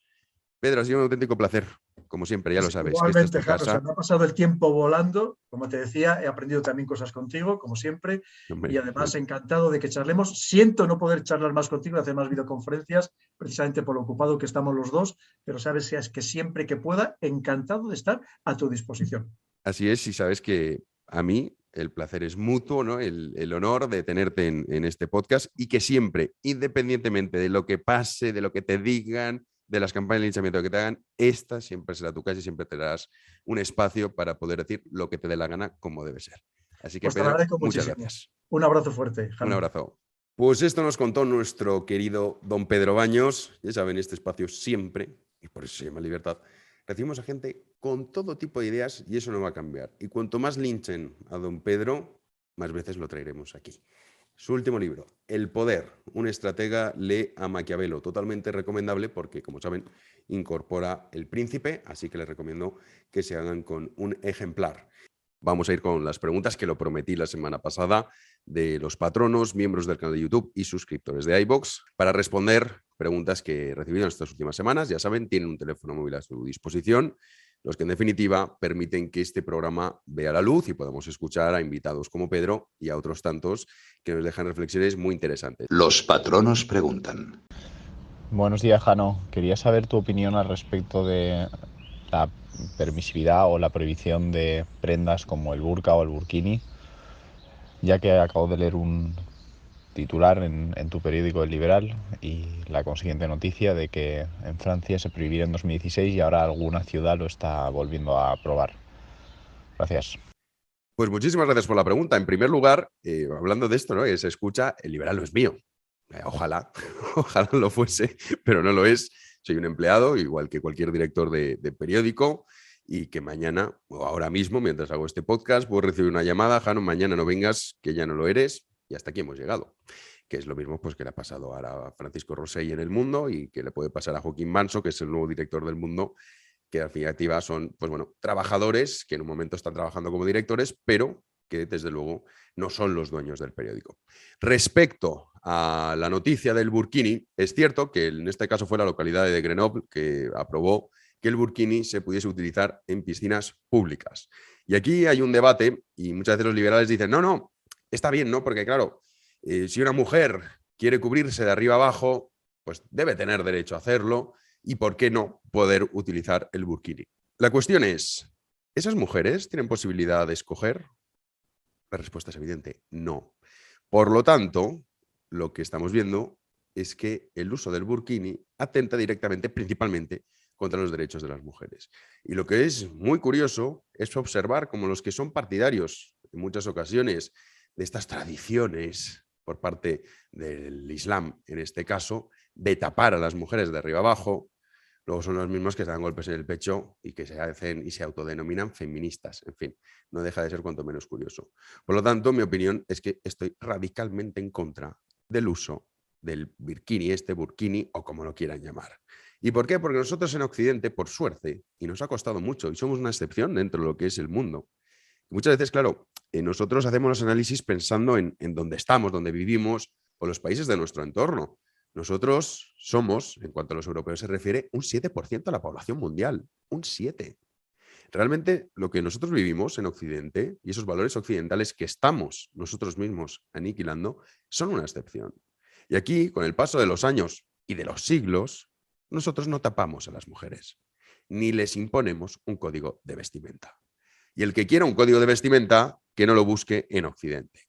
Así que estoy radicalmente en contra de que se pueda aprobar ese tipo de medidas, aunque he de decir que han dado marcha atrás.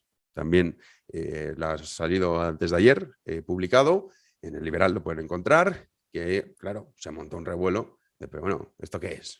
O sea, que ahora vamos a ir a las piscinas públicas y nos vamos a encontrar con mujeres tapadas de arriba abajo, bañándose con nosotros e insultando, por supuesto, a todas las mujeres allí presentes. Y esto, ojo, porque muchas veces nosotros no somos conscientes, y un poco cuando vivimos en el cortoplacismo, las consecuencias de aceptar ciertas ideas que son radicalmente contrarias a nuestra moral, que es precisamente no imponer códigos de vestimenta. Esto, poco a poco, va ganando y abriéndose paso. Y Francia es el ejemplo clarísimo. El ejemplo clarísimo. Y no descartemos que veamos, como por ejemplo ya pasa en Londres, que el alcalde es un alcalde musulmán, Sadiq Khan, que pueda haber el día de mañana una lista electoral que agrupe a todos los musulmanes y que acabe gobernando Francia. No lo descartemos. Ahí está Houellebecq, que es un escritor muy interesante, que también les recomiendo, que tiene su obra Sumisión y luego otras tantas que ha escrito al respecto, que la verdad es que no está tan alejado, de algunos dicen, bueno, esto es una exageración. Bien, 2022. Veremos qué decimos en 2040, porque esto va rápido. 2040 son justo 18 años, que es cuando muchos de los que nacen ahora, con esas ideas y esa forma de ver la vida que es radicalmente contraria y opuesta a los valores occidentales, sean los que tengan derecho a voto. 2040 está aquí al lado. Tampoco se crean que es tanto tiempo. Ya no me voy al año 2200, si es que el ser humano todavía sigue presente en el planeta Tierra. O sea que yo estoy completamente en contra, por supuesto, porque no se puede estar a favor de la imposición de códigos de vestimenta. Vamos con la siguiente pregunta. Hola, Jano. En primer lugar, muchísimas gracias por tu podcast, por tu labor en general. Gracias por transmitir unas ideas de manera tan clara, ideas que, bueno, muchos compartimos, pero no somos capaces de a lo mejor de explicarlas con tanta facilidad, y por supuesto que no tenemos pues tu influencia o tu posibilidad de difusión. Así que enhorabuena y gracias, y también por la calidad de los invitados que traes siempre al podcast. Yo a muchos les sigo a raíz de haberles escuchado por aquí, y me he leído algunos de los libros y tengo otros en cola de lectura, y esto de verdad que creo que es un mérito brutal, por lo menos en mí no es tan fácil de conseguir, y estoy segura de que no soy la única. Así que muchísimas gracias y enhorabuena. Y bueno, por aquí mi pregunta. Es algo que ya se ha hablado en otras ocasiones, el tema de la educación. Además, hace unos meses estuvo todo el escándalo, por llamarlo de alguna manera, porque aquí funcionamos por escándalos, con el tema de los currículums de primaria, de secundaria y tal. Y mi pregunta es, ¿cuál crees tú que sería un modelo de educación que pudiera ser válido en España, garantizando que todo el mundo tenga un acceso? Es decir, sí, yo creo que debería haber una financiación pública para la educación, pero ¿cómo las escuelas podrían ser competitivas? Me refiero a pesar de estar recibiendo financiación pública, no deberían ser los propios colegios o los institutos los que decidieran cómo van a educar, en qué pilares, con qué metodologías, el peso que les van a dar las materias, y que la gente pudiera elegir a dónde llevar a sus hijos.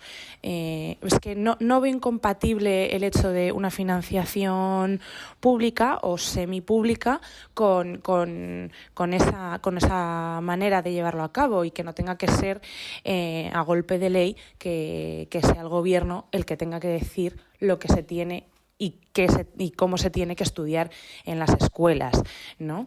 Entonces, bueno, no sé tú cuál crees que sería ese modelo, así que, bueno, nada, esa es la pregunta, y muchísimas gracias de nuevo. Un saludo. Pues muchísimas gracias, Sara. No, en realidad tengo que agradecerle yo a todos ustedes que colaboren con este programa, porque sin ustedes este programa es que no vería la luz, no se podría realizar. Así que de verdad que siempre el agradecimiento es mío.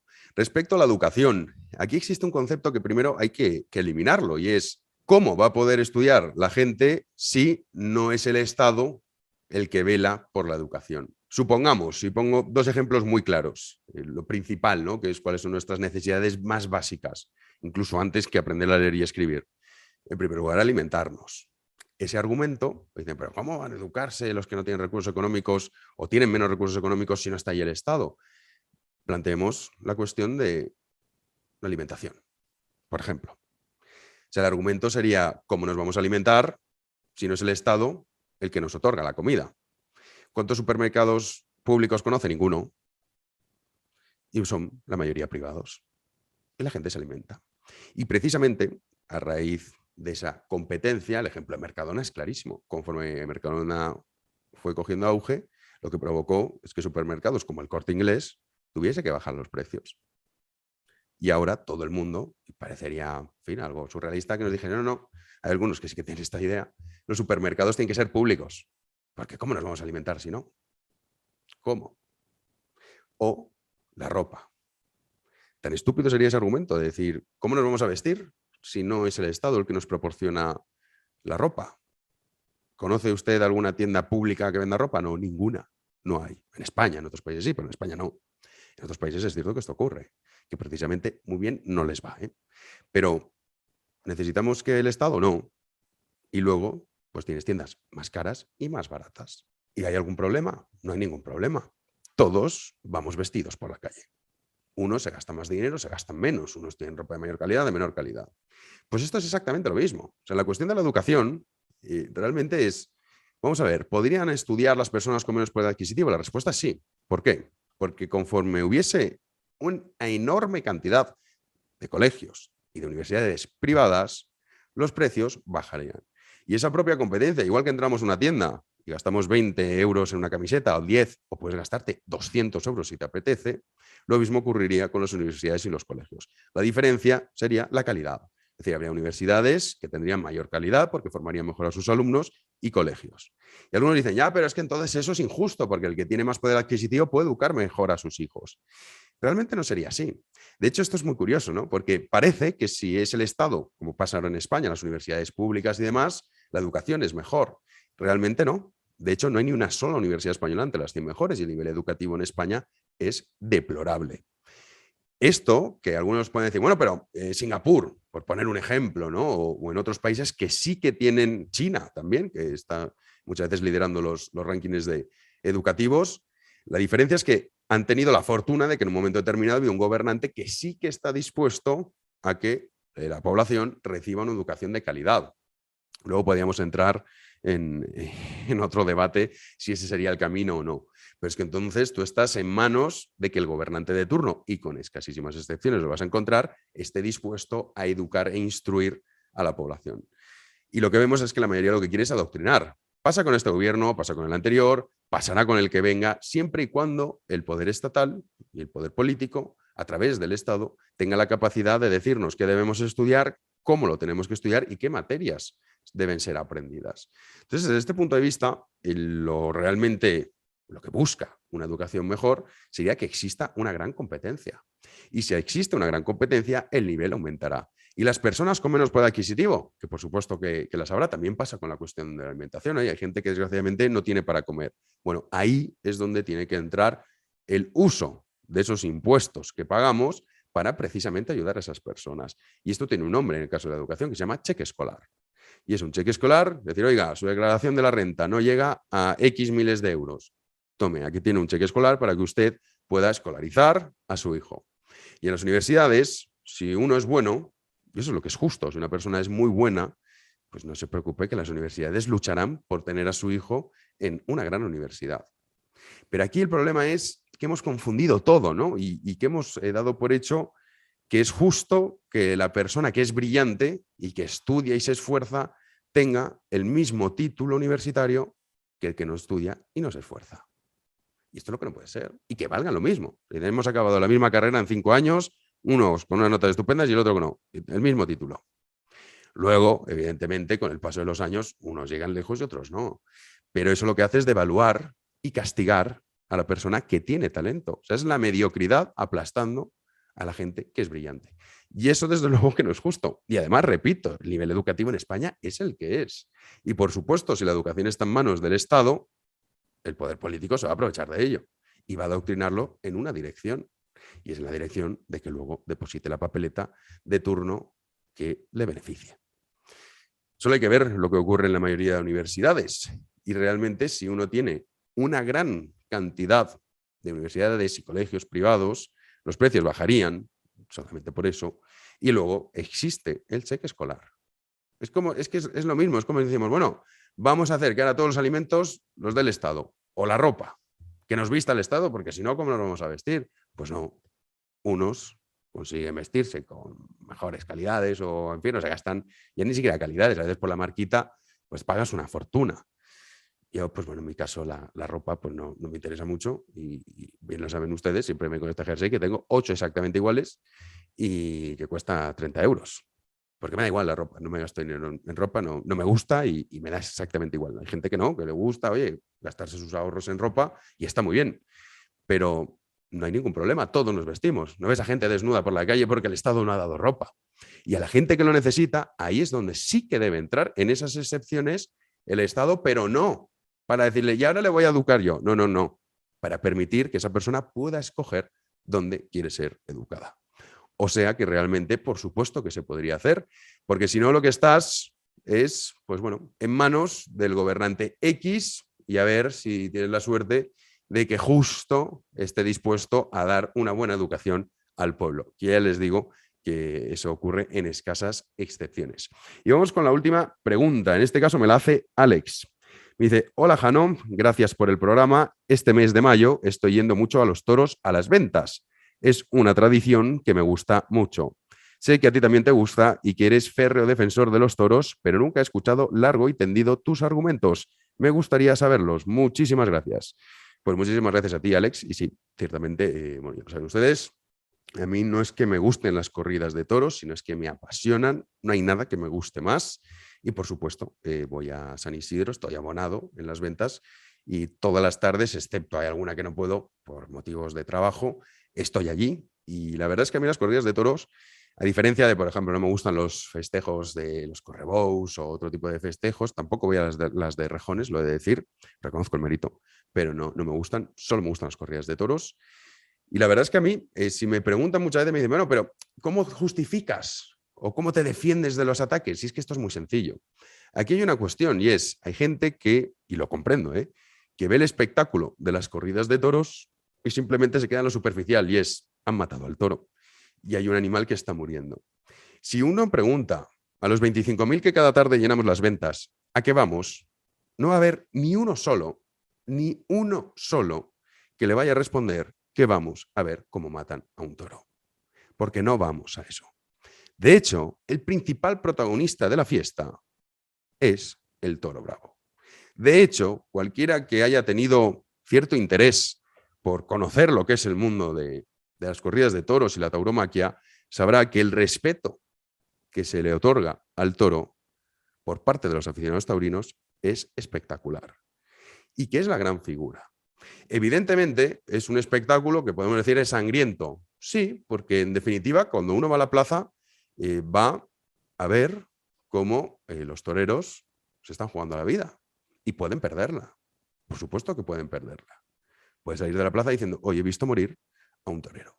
Y precisamente eso, que es algo que trasciende muchísimo más de cualquier espectáculo, es lo que a mí me apasiona. O sea, a mí el concepto de un toro bravo, que no existiría si no fuese por las corridas de toros, en lo que una persona completamente desprovista de nada, simplemente con un trapo rojo, por decirlo de alguna manera, la muleta, es capaz de ir consiguiendo dominarlo para crear una auténtica obra de arte, eso, aparte de ser único y excepcional, es espectacular.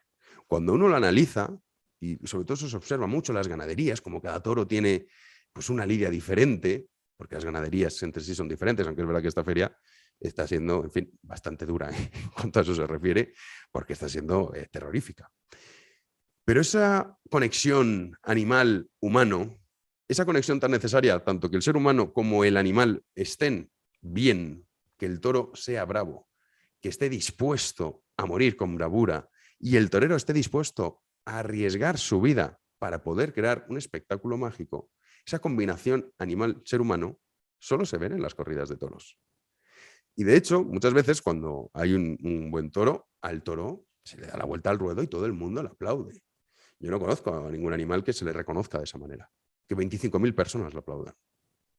Tampoco conozco a nadie que críe, a cualquier persona que haya ido a una ganadería, cómo crían a los toros bravos. Es un cuidado espectacular. Este concepto de que los que nos gustan las corridas de toros vamos a ver cómo matan al toro, eso es lo último que vamos. Y si le pregunta a alguien, oye, ¿qué sería lo mejor que podrías ver? 6 indultos. Que los 6 toros de la tarde fuesen indultados, porque eso significaría que han sido bravos y que ha sido, desde luego, una tarde majestuosa. O sea, que nadie va a eso. Y luego es verdad que ahí, pues bueno, entran muchos componentes a mi modo de ver, y es que esto tendría que hacer un podcast solo de esto. A mi modo de ver, las tardes, una tarde cualquiera en una plaza de toros, representa a la perfección lo que es España. Pero a la perfección, de principio a fin. Y hay muchas cosas que, ya saben que yo el fundamento democrático no me gusta. Si tuviese que decir en qué sí que estoy a favor de lo que es el fundamento democrático, es que la mayoría tiene razón, es en la plaza de toros. Que la primera oreja la concede el público, no el presidente. Y ese público, cuando tú estás ahí el otro día, por ejemplo, tenía justo a 4 asientos, estaba el juez de Arena y estaba Manuel Marchant del Tribunal Supremo.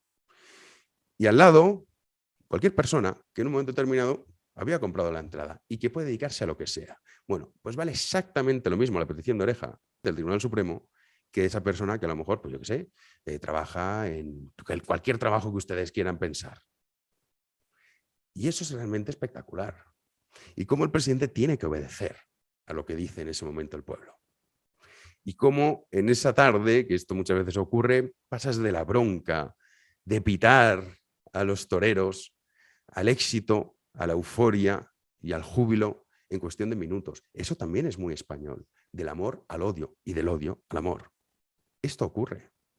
Ocurre que llega un torero y se le aplaude antes de que empiece la corrida para que salga a saludar y acaba la tarde y la gente lanzándole almohadillazos, como le pasó a Morante el otro día y con motivos de peso, desde luego. Y eso es España. Y Morante vuelve este miércoles en la corrida de la beneficencia y como lo haga bien, saldrá por la puerta grande y nadie se acordará del desastre del jueves pasado. Y eso es muy español. Igual que es muy español esto de estar sentado en la plaza exigiéndole a un tipo que se está jugando la vida enfrente de un animal de 600 kilos, que se cruce, que baje la mano. Esos comentarios que se escuchan en la plaza cada tarde son muy españoles. Vestir de luces a la muerte, eso es muy español. Enfrentarte a un animal como el toro bravo es tremendamente español y que de ahí salga un espectáculo artístico con una plástica completamente diferente a cualquier otro show, evento, lo que ustedes lo quieran llamar, en el mundo. Y esto, en fin, daría para muchísimo más, pero de verdad, yo comprendo que haya gente que dice, es que a mí, mira, todo esto que me estás contando me da exactamente igual. Yo solamente voy, y yo he llevado amigos, que llevo muchísimos amigos a los toros, que algunos el segundo toro se han ido. Oye, esto no lo puedo soportar. Y lo entiendo, de verdad, lo comprendo. Pero este argumento tan superficial y tan estúpido de decir, ¿te gusta cómo torturan a un toro y verlo morir? Diga, usted, de verdad, hay que ser estúpido para dar una respuesta tan infame y tan falsa al respecto, porque para nada, ni un solo aficionado le gusta eso. Y de hecho, cuando ocurre, cuando tardan mucho en matar al toro, la bronca que se lleva el torero es, vamos, de grandes dimensiones. porque al toro se le respeta y se le ha de dar una muerte digna. Y ese espectáculo es algo único. Es algo que no podía explicar quizá con la razón, pero sí con los sentimientos. Que pongo un ejemplo, el hombre de la feria este año sin duda ha sido el Juli. Y un poco lo que decíamos de español. Al Juli en Madrid nunca se le ha querido mucho. Y este año, sin embargo, ha estado cumbre con 2 toros que eran, de hecho, uno de ellos, la gente ya protestando al toro, que lo matase porque es que no había nada que hacer y esto era, en fin, arriesgarse por arriesgarse. Bueno, pues el Juli se hizo con el toro, pudo con el toro, e hizo una faena espectacular. Unos naturales infinitos que duraron y que pararon el tiempo durante segundos. Y el 7, que es el tendido más crítico con el Juli y la Plaza de Madrid, se rindió a los pies del Juli, que llevaba 20 y pico años viendo Madrid y saliendo abucheado. Esto es España. Es que es España. Eso de verdad que podría hacer un podcast sobre eso o escribir un artículo, no, porque ni siquiera podría hacerlo en un artículo, pero muchas veces he estado tentado, tengo alguna cosa escrita al respecto, sobre cómo una sola tarde de toros recoge todo lo que es la cultura y el carácter español. Y cómo nos comportamos entre nosotros, cómo encumbramos a la gente y de enseguida luego lo mandamos abajo, y al revés. Y esto en cuestión, ya digo, de minutos. De minutos. Así que, bueno, esas son razones así rápidamente, porque claro, luego habría otros componentes, ¿no? Y que ya trascenderían mucho más, sino el valor de la muerte, cómo conseguir crear, pues ya digo, de un espectáculo en el que la muerte está cada segundo presente, algo que pueda generar alegría y júbilo al público, esos héroes que están vestidos de luces, cómo el toro bravo se le aplaude y al manso, el que no hace lo que debe hacer, es abucheado, como las ganaderías consiguen intentar crear ciertos encastes. En fin, esto ya sería algo mucho más allá, más casi filosófico, por decirlo de alguna manera, pero realmente es una liturgia que a mí me fascina, me fascina. Y repito, a mí solo me gustan las corridas de toros. Otros espectáculos taurinos no me gustan, los respeto, pero no me gustan. Eso sí, ver un torero delante de un toro bravo me parece realmente espectacular. Y por mi parte, decirles que si acaban de escuchar este podcast, los más tempraneros, los del club de las 10 de la mañana, estoy en la Feria del Libro de Madrid ahora mismo, este domingo, en la caseta número 87, estaré de 12 a 2, así que si se quieren pasar después de escuchar este podcast, allí estamos, lo anuncié en redes sociales, pero se lo recuerdo por este podcast. Y como siempre, muchísimas gracias por estar ahí. Nos vemos en una próxima entrega. Hasta luego.